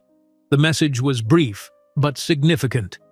"To all Carson Group staff, effective immediately, all decisions regarding the Reed Foundation Gala will be made exclusively by Olivia Bennett and her designated team. Any attempts to circumvent this authority will result in immediate review of employment status. This directive comes directly from the office of Alexander Reed, CEO." Below the formal message was a personal addition in Alexander's distinctive handwriting. "Removing obstacles. Hope this helps rather than complicates. A." Olivia stared at the note, unsure whether to be grateful for the support or concerned about the implications. Before she could decide, Emma appeared at her door with 2 coffee cups and an excited expression. "Have you seen the email that just went out? Reed basically gave you immunity from corporate politics. Simmons looks like he swallowed a lemon." She handed Olivia a coffee. "Also, the office is buzzing with rumors about you two leaving together last night and arriving together at the emergency meeting. We were having dinner when your text came in," Olivia explained. "It made sense to travel together." "Dinner," Emma repeated meaningfully. "As in a date?" "As in 2 adults having a conversation outside of work hours. At one of the most romantic spots in the city." Olivia sighed. The location had personal significance for him. It wasn't about romance. "Sure, and the way he looked at you during that showdown was purely professional." Emma perched on the edge of the desk. "Come on, Liv. Something is happening between you two. Why not admit it?" Before Olivia could respond, her phone rang. Alexander's private line. Emma wiggled her eyebrows suggestively and backed toward the door, mouthing, "Take it," as she left. Olivia answered with professional formality. "Good morning, Mr. Reed." "Back to Mr. Reed, I see," Alexander replied, a smile evident in his voice. I hope my note didn't overstep. It's a bit authoritarian. Necessary, given the circumstances. Simmons needed a clear message that undermining you means undermining me. And the personal note? That was just me, checking in, making sure you're okay after last night's drama. Olivia softened slightly. I'm fine. The team is energized, actually. Nothing motivates creative people like attempts to shut them down. Good. About our interrupted dinner. I think we should focus on the gala for now, she interjected. It's only 5 weeks away and we have a lot to accomplish. A pause, then, of course, professional priorities first. But Olivia, the conversation we started is important to me. I hope we can continue it soon. After they hung up, Olivia stared at the compass he had given her, which now sat on her desk beside her computer. It was becoming a totem of sorts, a reminder that even established paths sometimes require recalibration. For the next 2 weeks, they maintained strictly professional interactions. The gala planning accelerated, with Olivia's team transforming the warehouse space into a powerful, immersive experience. Alexander attended key meetings, provided resources when needed, but respected her leadership completely. If others noticed the careful distance between them, no one mentioned it. Until Marcus Whitman arrived at Olivia's office, unannounced one afternoon. Ms. Bennett, Marcus Whitman, Reed Enterprises CFO. Do you have a moment? Olivia had met Marcus briefly at previous meetings, but had never spoken with him directly. His presence in her office was unexpected and slightly concerning. Of course, Mr. Whitman. How can I help you? He closed the door before sitting down. This is somewhat delicate. It's about Alexander. Her guard immediately went up. Mr. Reed and I have a professional working relationship focused on the gala project. I'm aware of the official narrative, Marcus said with a knowing look. I'm also aware that my best friend hasn't been himself since he met you. Hence this unusual conversation. I'm not sure what you're implying. I'm not implying anything. I'm stating directly that Alexander is emotionally invested in you in ways that are affecting his business decisions. As his friend, I'm concerned. As his CFO, I'm alarmed.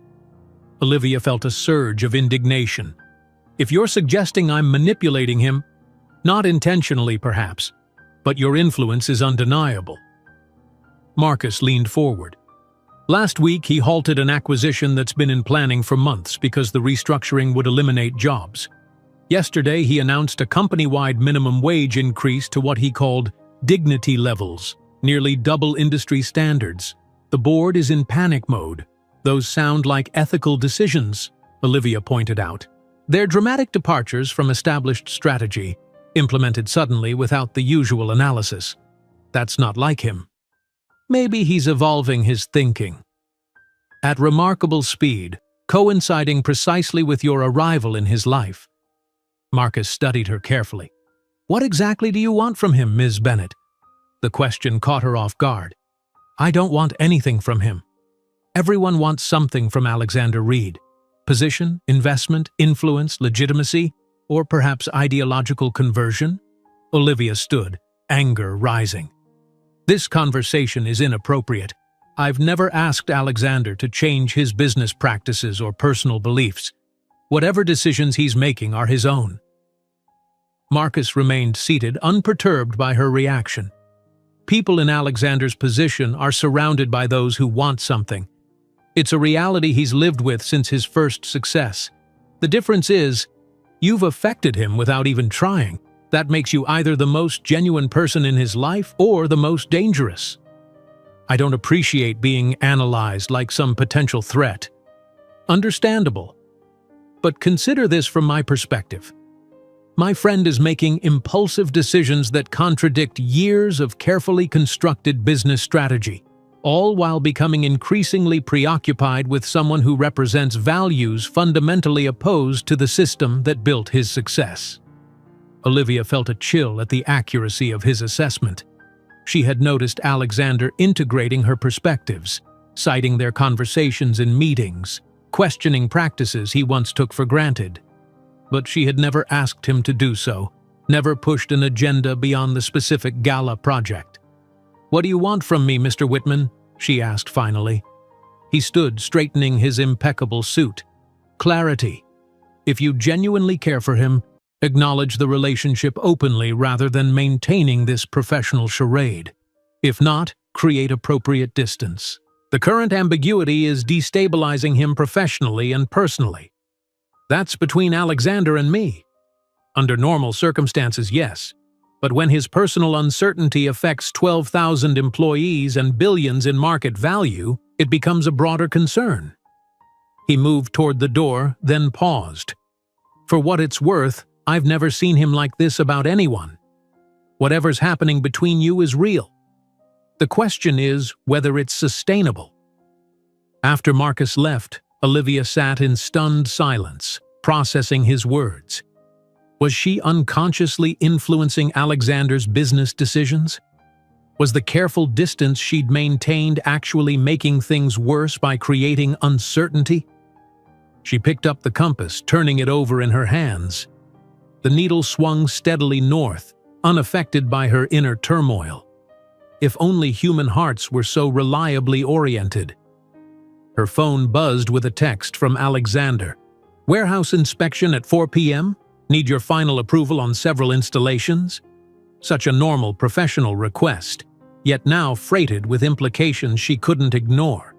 She replied simply, "I'll be there."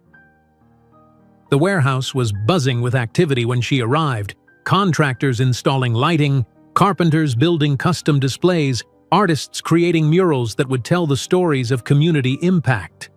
The transformation from abandoned industrial space to meaningful venue was well underway. She found Alexander in what would become the central gathering area, reviewing technical specifications with the production team. He was in full CEO mode, focused, decisive, commanding. Yet when he saw her, his expression softened momentarily before returning to professional neutrality. "Olivia, perfect timing. We need your input on the multimedia installation." They spent the next hour moving through the space, addressing various decisions that needed finalization.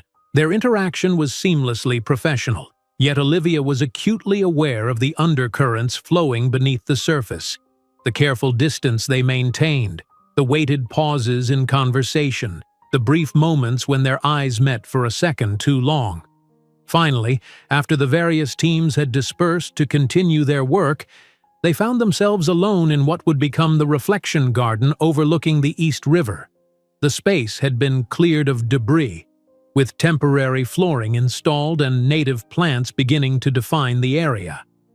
The Manhattan skyline provided a stunning backdrop as the late afternoon sun cast golden light across the water. "It's coming together beautifully," Alexander said, looking not at the view, but at her. "Your vision is transforming this place." "Our vision," she corrected. "This has been a true collaboration. One that's nearly complete." He turned to face her fully. "What happens after the gala, Olivia?" The question hung between them, ostensibly about professional matters but clearly addressing the personal dimension they'd been carefully avoiding. "Marcus came to see me today," she said instead of answering directly. Alexander's expression tightened. "Did he? What did my well-intentioned but overstepping CFO have to say?" "He thinks I'm destabilizing you, affecting your business decisions. Marcus should focus on numbers and leave personal matters to me." "Is he wrong?" Olivia asked quietly. "Have I been influencing your decisions?" Alexander considered the question with characteristic thoughtfulness.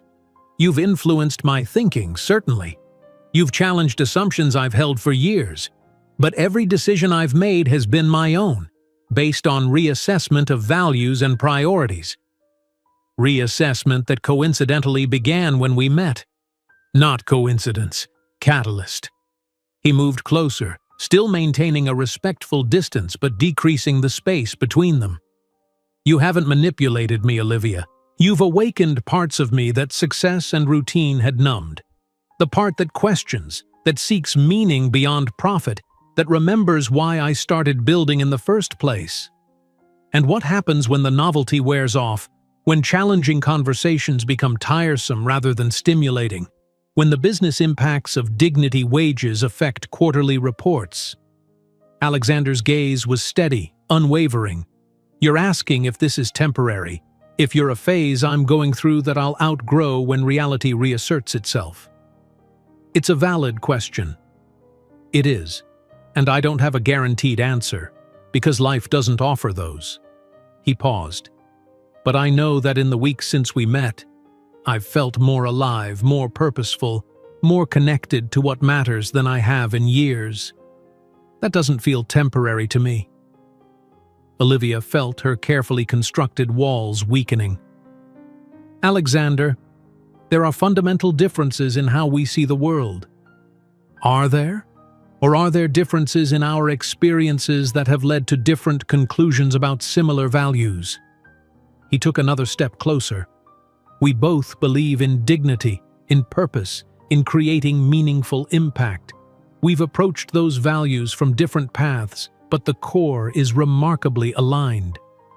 As the sun began to set, casting them in amber light, Olivia realized they had reached another crossroads, perhaps the most significant one yet. The professional project that had brought them together was nearing completion. The careful boundaries they had established were proving insufficient to contain whatever was growing between them. I don't have answers, she admitted finally. This is uncharted territory for me. For me as well, Alexander said softly. But I'm willing to explore it. Together. No expectations, no presumptions. Just two people seeing where this leads. He held out his hand, not grabbing, not assuming, but offering. A choice. Her choice. Olivia looked at his outstretched hand, then up at his face, open and vulnerable in a way she'd never seen from him before. The compass in her pocket seemed to weigh heavier, as if reminding her of its presence. Some journeys required more than navigation tools. They required courage. Olivia took Alexander's hand. The simple gesture carried the weight of a decision far more significant than it appeared. His fingers closed gently around hers, warm and solid, and something shifted in the air between them.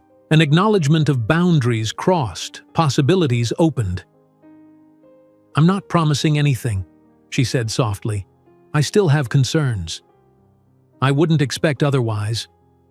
His smile was gentle. Unexamined certainty isn't your style. They stood there as the sunset painted Manhattan in shades of gold and rose, still holding hands, neither rushing to define whatever was happening between them.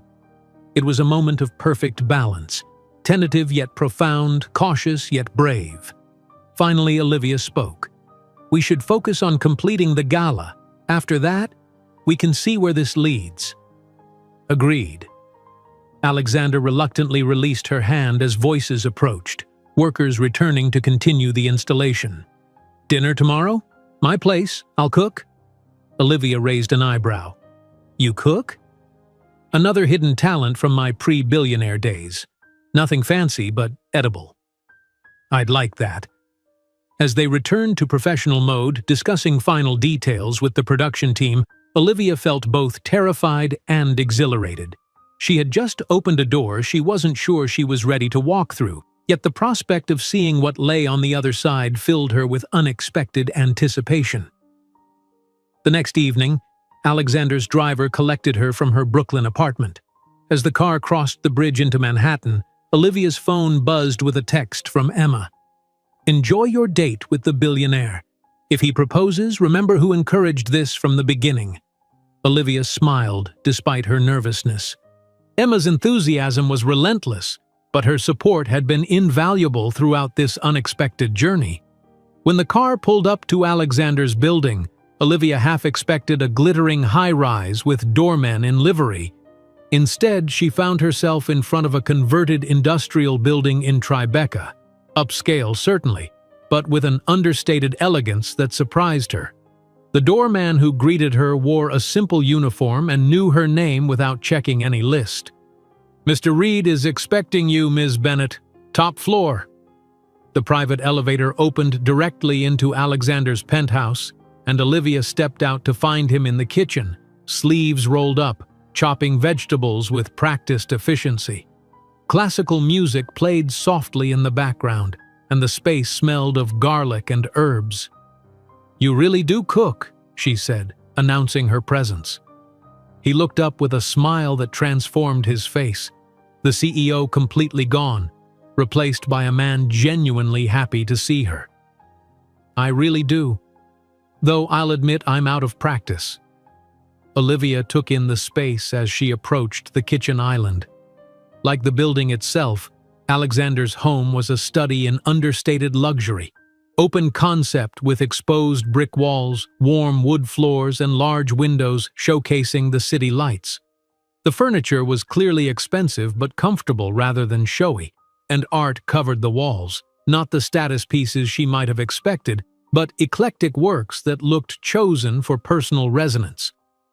Most surprising were the books, hundreds of them on built-in shelves, worn paperbacks mixed with leather-bound volumes clearly read rather than displayed. "Not what you expected?" Alexander asked, noticing her survey of the space.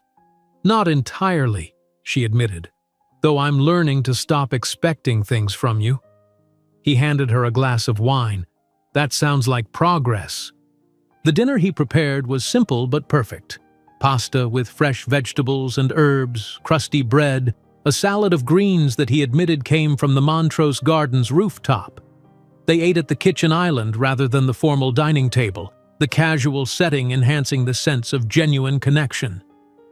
"So," Alexander said as they finished the meal, "you've seen where I work, where I eat, and now where I live. Fair exchange suggests I should see your apartment next." "My entire place would fit in your kitchen," Olivia said with a laugh. "And it's not nearly as well decorated. But it's yours. It's part of your story." He refilled their glasses.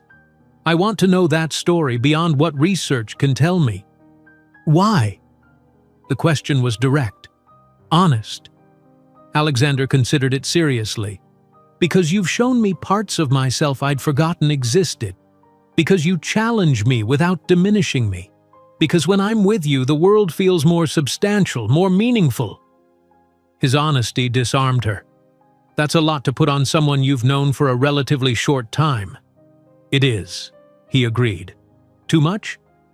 "I don't know yet." Olivia set down her glass. "This is unfamiliar territory for me, Alexander. I've spent years defining myself in opposition to wealth and power.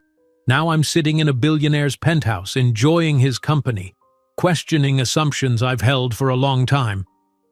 Welcome to my experience these past weeks." His smile was wry. Questioning long-held assumptions is uncomfortable but necessary for growth. And what if we grow in different directions? What if, after the novelty fades, we find ourselves on fundamentally opposing sides again? Alexander reached across the counter, not quite touching her hand, but close enough that she could feel the warmth radiating from his skin. "Then we'll have had an honest exchange that made both of us more thoughtful, more nuanced in our understanding of the world. That seems worthwhile, regardless of outcome." Later, as they stood by the windows overlooking the city, the conversation turned to the approaching gala. "The board is still nervous," Alexander admitted. "They're predicting donor revolt, embarrassment, disaster." "And you?" Olivia asked, studying his profile against the city lights. "I believe in your vision, and even if some traditional donors balk, opening the foundation to new supporters and perspectives will strengthen it in the long run." "Marcus might disagree. He seems concerned about your recent epiphanies." Alexander turned to face her. "Marcus has been with me since the beginning. He's protective of me and what we've built. But he'll adapt as he sees that these changes aren't impulsive but evolutionary." "Are they? Evolutionary rather than revolutionary?" "I think so." He moved closer. "I'm not abandoning capitalism or success, Olivia. I'm rediscovering purpose within it, remembering that wealth is a tool, not an end in itself." She felt the familiar flutter in her stomach as he approached, but didn't step back. "And what is the end itself? What's the purpose?" "Making a positive difference, creating something meaningful, connecting authentically with others. His voice softened. With you, specifically, at the moment. The air between them charged with possibility. They had been circling each other for weeks, maintaining professional distance despite growing personal connection. Now, with that barrier deliberately lowered, the attraction between them was palpable. Alexander's hand rose to gently touch her cheek, a question in his eyes. Olivia answered by closing the distance between them, her lips meeting his in a kiss that began tentatively but quickly deepened with weeks of suppressed longing. Time seemed to suspend as they finally acknowledged the desire that had been building since their first contentious meeting. His arms encircled her waist as hers wound around his neck, pulling each other closer, the kiss expressing what words had struggled to capture. When they finally broke apart, both slightly breathless, Alexander rested his forehead against hers. "I've been wanting to do that since you first told me off in that cafe." "Even then?" Olivia asked with a small laugh. "Especially then? You were magnificent in your righteous indignation." She stepped back slightly, needing space to think clearly. The intensity of her reaction to him was both thrilling and alarming. "This complicates things. Only if we let it." He took her hands in his. "The gala is in 2 weeks. Let's focus on that professionally, while allowing this," he gestured between them, "to develop naturally, without pressure or expectations." "Can we really separate the two so neatly?" "Probably not entirely, but we can try." He smiled. "I'm willing if you are." As she left his apartment later that evening, Olivia felt as though she'd crossed some invisible threshold. The kiss they'd shared had confirmed what she'd been trying to deny. Her feelings for Alexander went far beyond professional respect or intellectual fascination. There was a connection between them that defied easy categorization or rational analysis. The driver took her back to Brooklyn in comfortable silence as she processed the evening. When she reached her apartment, she found a text waiting on her phone, sent moments after she'd left his building. "Thank you for taking a chance on the unknown. Sleep well. A." The simple message made her smile despite her lingering uncertainties. The next 2 weeks passed in a whirlwind of final gala preparations, interspersed with moments of personal connection. During the day, they maintained professional boundaries, working with their respective teams to ensure every detail of the event was perfect. Evenings often found them together, sometimes at his place, occasionally at small neighborhood restaurants near her apartment, once at a hidden jazz club he'd frequented during his early New York days.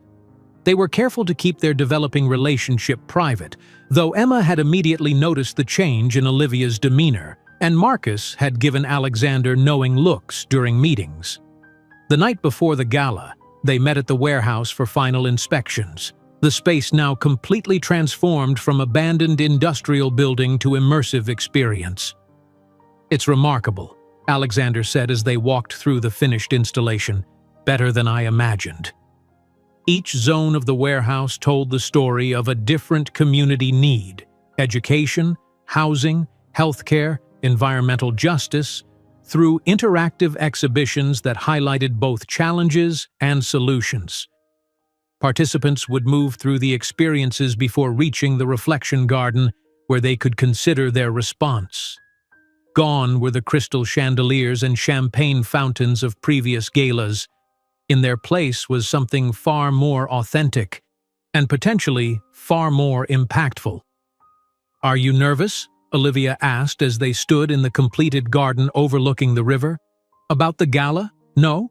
About how it might change philanthropy at this level? A little. About us?" Alexander took her hand. "Definitely." His honesty continued to disarm her.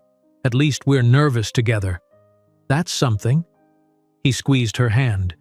"Whatever happens tomorrow with the gala or with us, I want you to know that meeting you has changed me, Olivia. For the better."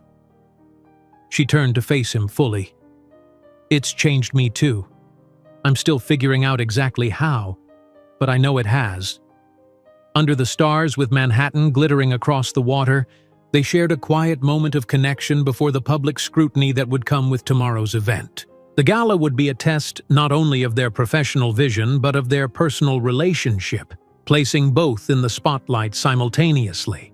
As if reading her thoughts, Alexander said, "Tomorrow, we focus entirely on making the event successful. We've worked too hard to let anything distract from that." "Agreed," Olivia nodded. "Professional first, personal later." After the gala, he continued, "Regardless of how it's received, I'd like us to take some time away. Just us, no work, no distractions, to figure out what this is becoming."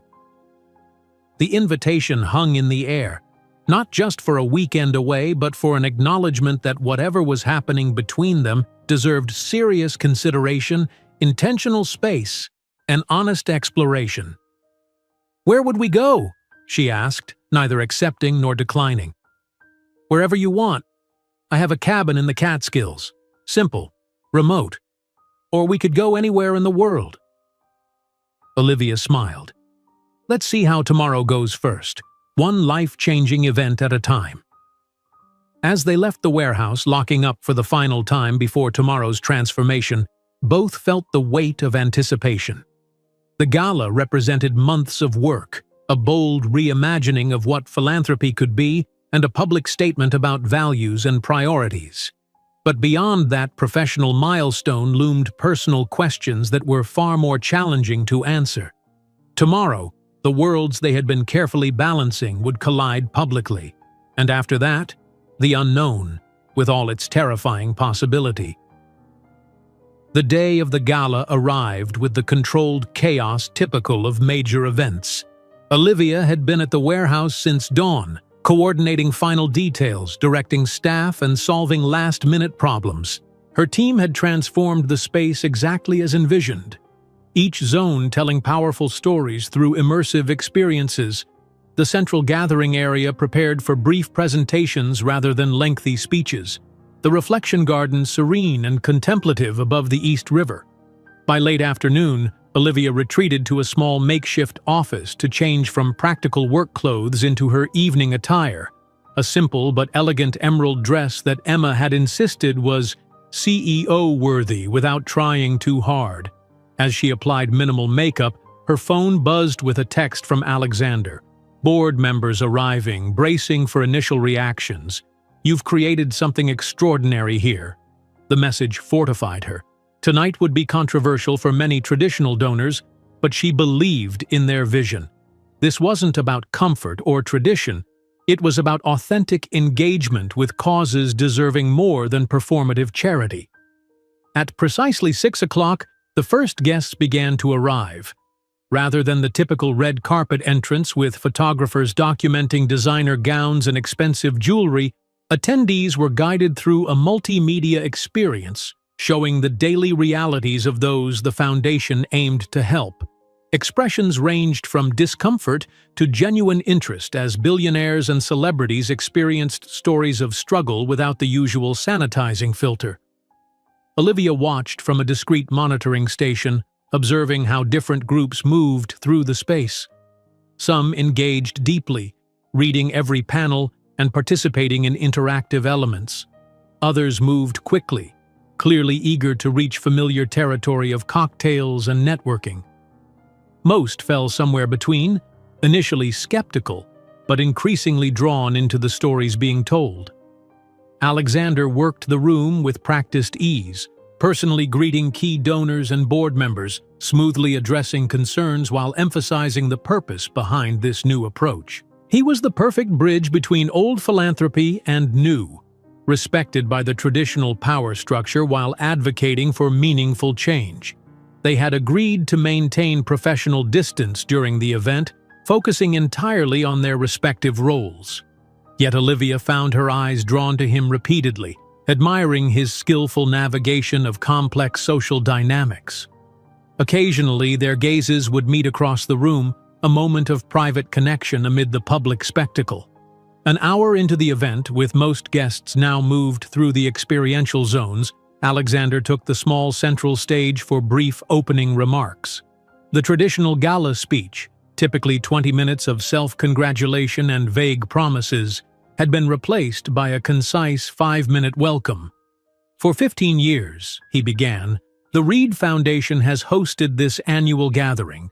We've raised millions for worthy causes, celebrated generosity, and enjoyed each other's company in luxurious surroundings. He paused, surveying the crowd. But tonight, we're asking something more challenging of ourselves. Not just to give, but to understand. Not just to celebrate, but to reflect. Not just to attend, but to engage.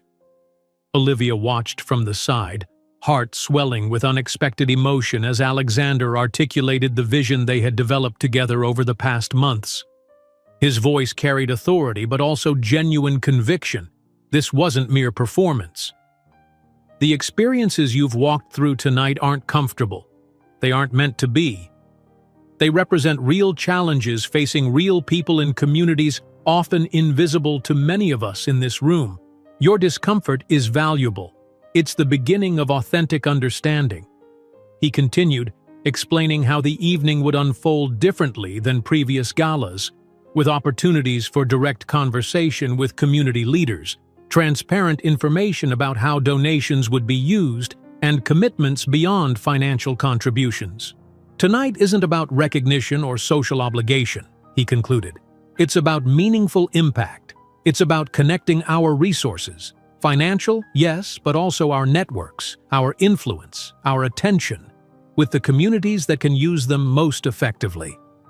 I invite you to approach this evening with open minds and hearts. The team that created this experience, led by the remarkable Olivia Bennett, has given us a gift, the opportunity to move beyond transactional philanthropy to transformational engagement. As conversations resumed and guests moved toward various interactive stations, Olivia found herself approached by board members and major donors, some curious, others clearly skeptical. "Bold choice, this warehouse," commented an older woman Olivia recognized as a significant foundation supporter. "Though I must say that education exhibit was rather eye-opening. I had no idea about the disparity in resources between schools just miles apart." "That was precisely the goal," Olivia replied, "making abstract statistics concrete and personal." "Alexander has always had unconventional instincts," the woman continued, studying Olivia with shrewd eyes, "though this is radical even for him. Your influence, I presume?" Before Olivia could formulate a diplomatic response, Alexander appeared beside her. "Lady Cunningham, I see you've met Olivia Bennett, the creative force behind tonight's transformation." "We were just discussing your departure from tradition," Lady Cunningham said. "Quite a statement you're making." "The statement comes from the communities themselves," Alexander replied smoothly. "We're simply creating space for their voices." "Indeed." Lady Cunningham's gaze moved between them, noting something in their body language that Olivia feared was obvious to others as well. "Well, Ms. Bennett, you've certainly made an impression. On the foundation and—" her eyes twinkled knowingly. "Elsewhere, it seems." As she moved away, Alexander touched Olivia's elbow lightly. "Everything's running perfectly. The Housing Zone exhibit has 3 board members in deep conversation with community advocates. I've never seen anything like it." "People are actually engaging," Olivia agreed, "not just networking or posing for photos." "You were right about all of it." His eyes held hers for a moment longer than was strictly professional. "I should circulate. More skeptics to convince." As the evening progressed, Olivia noticed a fascinating shift occurring. Initial discomfort was giving way to genuine engagement. Wealthy donors who had arrived expecting the usual performative philanthropy were having meaningful conversations with community advocates. Tech executives were offering expertise along with funding. Real estate developers were being challenged on gentrification by the very communities they affected. It wasn't universally embraced. Olivia overheard plenty of critical comments about politicizing charity and unnecessary guilt trips. Several longtime donors made early exits, clearly uncomfortable with the confrontational nature of some exhibits.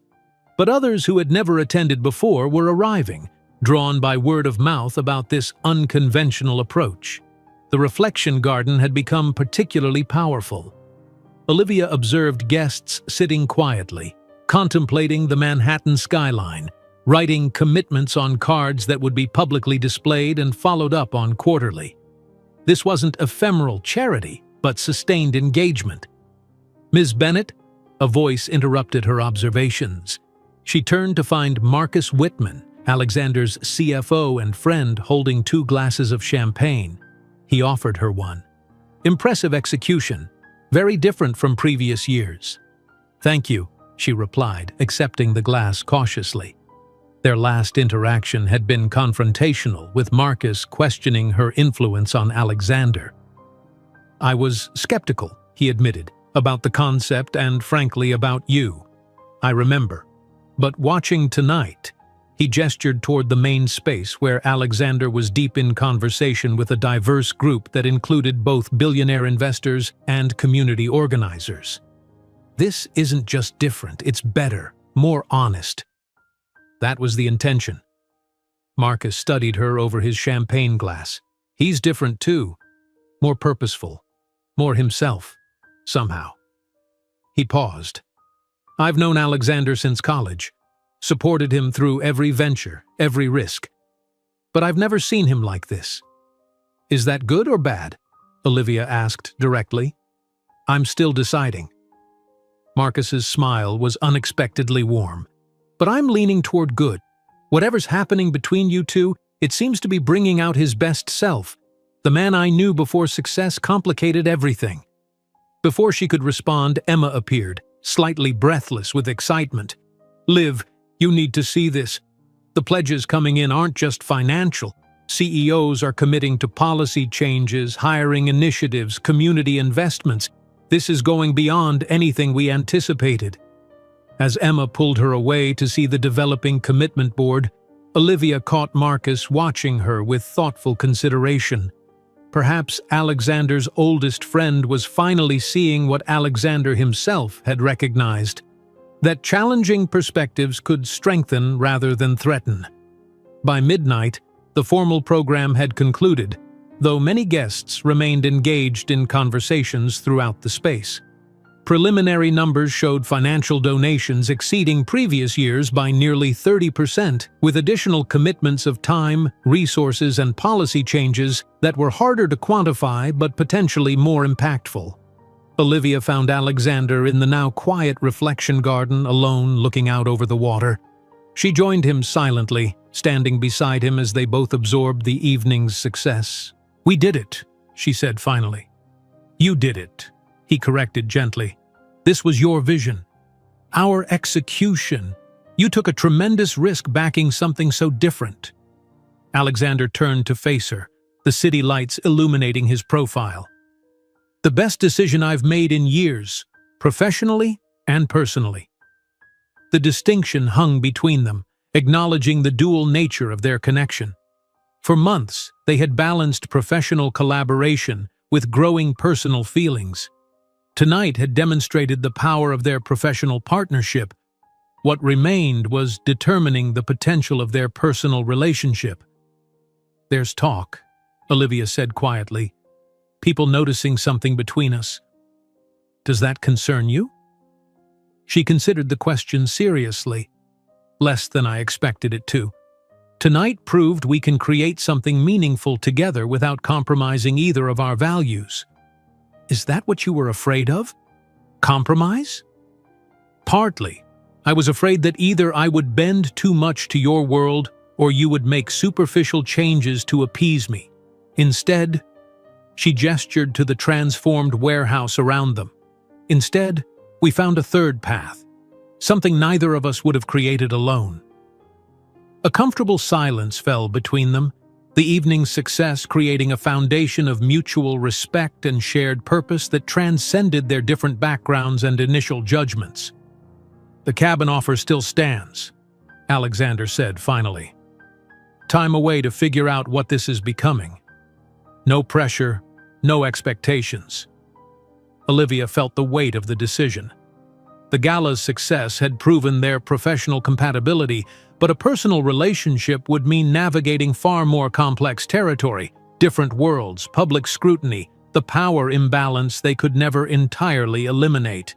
Yet standing beside him, looking at what they had created together, she found herself less afraid of those challenges than before. Perhaps some journeys were worth taking precisely because the destination was uncertain.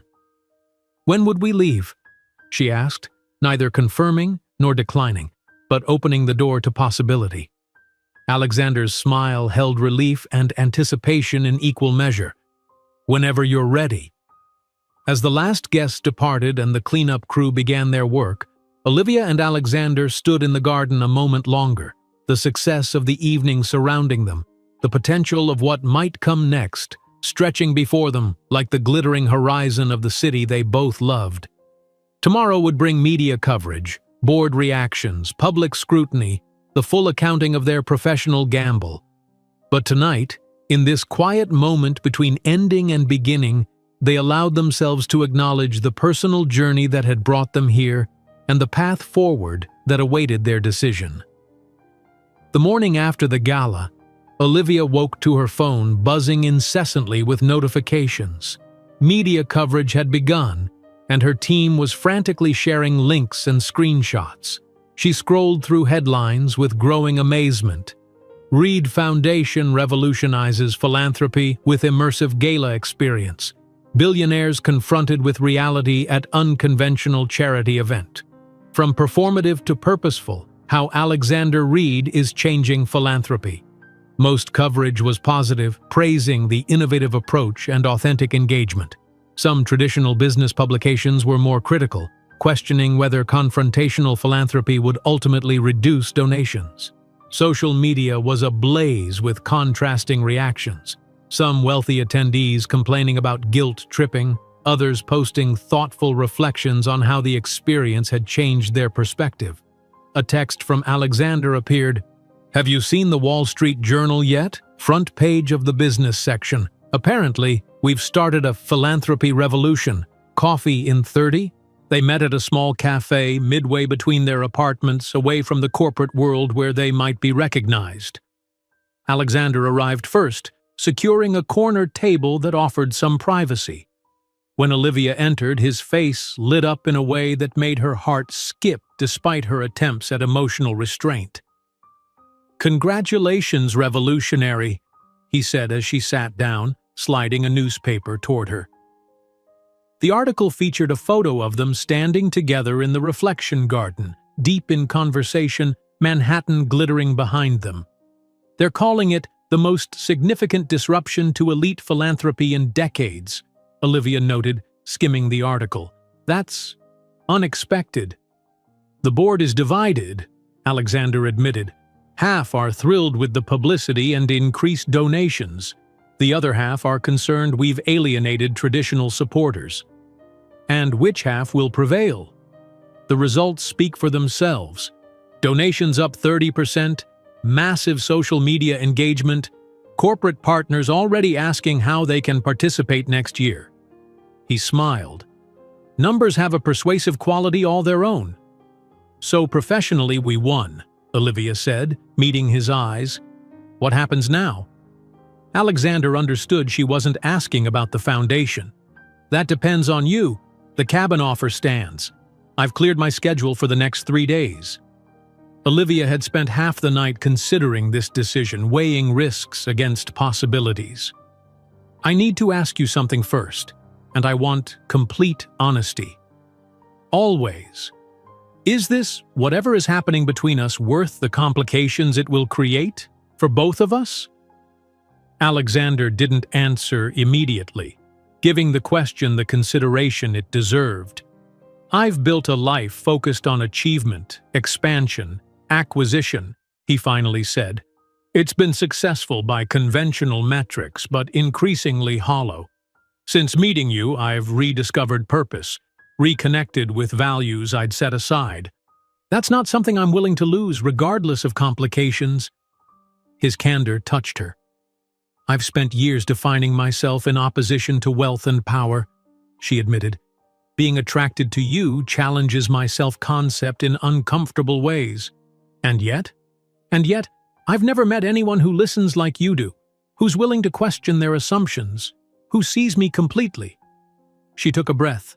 So yes, I'll come to the cabin, to explore whatever this is becoming. The relief and joy in his expression made the risk feel worthwhile. 3 hours later, they were driving north in Alexander's rarely used Audi, leaving the city behind. He had insisted on driving himself rather than using his usual car service, creating a bubble of privacy as they traveled into the Catskills. The conversation flowed easily between them, ranging from childhood memories to favorite books, to philosophical debates about responsibility and privilege. The cabin, when they arrived, defied Olivia's expectations once again. Rather than the luxury retreat she had imagined, it was a genuine cabin, rustic and modestly sized, built from local timber with a wraparound porch overlooking a small private lake. Inside was comfortable but simple: a stone fireplace, well-worn furniture, shelves lined with books and board games rather than expensive art. "This has been in my family for generations," Alexander explained, setting down their bags.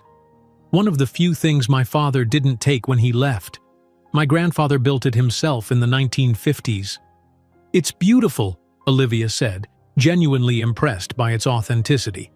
"And completely unexpected. I come here when I need to remember who I am beneath the CEO identity. No staff, no assistant, no connectivity except emergency satellite." He gestured to the kitchen. "Hope you meant it when you said you could cook, because we're on our own here." "You're serious? Billionaire Alexander Reed chops his own firewood and washes his own dishes? Only here." His smile held a hint of vulnerability. "It keeps me grounded." The next 3 days unfolded in a rhythm entirely removed from their usual lives. They hiked forest trails, cooked simple meals together, read books on the porch as afternoon rain pattered on the roof. Evenings were spent by the fireplace, sharing stories and perspectives, their conversations deepening with each passing day. Physical attraction remained a powerful undercurrent, expressing itself in increasingly intimate moments, hands lingering during everyday tasks, bodies drawing closer on the couch, kisses growing more passionate. Yet both maintained a certain restraint, understanding that their connection needed to be built on something more substantial than physical desire. On their final evening, they sat on the dock watching the sunset paint the lake in crimson and gold. Olivia's head rested on Alexander's shoulder, his arm around her waist, the comfortable silence of people who no longer needed to fill every moment with words. "I don't want to go back tomorrow," she admitted softly. "We could stay longer." "You know we can't. You have board meetings. I have clients. Reality awaits." Alexander turned to face her fully. "That's the real question, isn't it? Whether what we've found here can survive in the real world, with all its complications and contradictions." "I've been thinking about that," Olivia said. "About how we navigate the power imbalance, the public scrutiny, the fundamental differences in our circumstances. And I think we've been looking at it wrong, focusing on externals rather than essentials." Alexander raised an eyebrow, encouraging her to continue. "The essentials are these. Do we respect each other? Do we challenge each other to grow? Do we share core values, even if we express them differently? Does being together make both of us better versions of ourselves?" "Yes to all," Alexander said without hesitation. "Emphatically, yes. Then the rest is just logistics. Complicated logistics, certainly, but solvable." Alexander's smile broadened. "Spoken like someone who manages complex projects for a living." "Exactly. We approach it as a challenge to solve rather than an insurmountable obstacle." He took her hands in his. "I've never met anyone like you, Olivia Bennett. You see problems as opportunities, contradictions as invitations to deeper understanding. And you, Alexander Reed, are not at all the man I assumed you were when we first met. You're far more complex, more thoughtful, more willing to question yourself.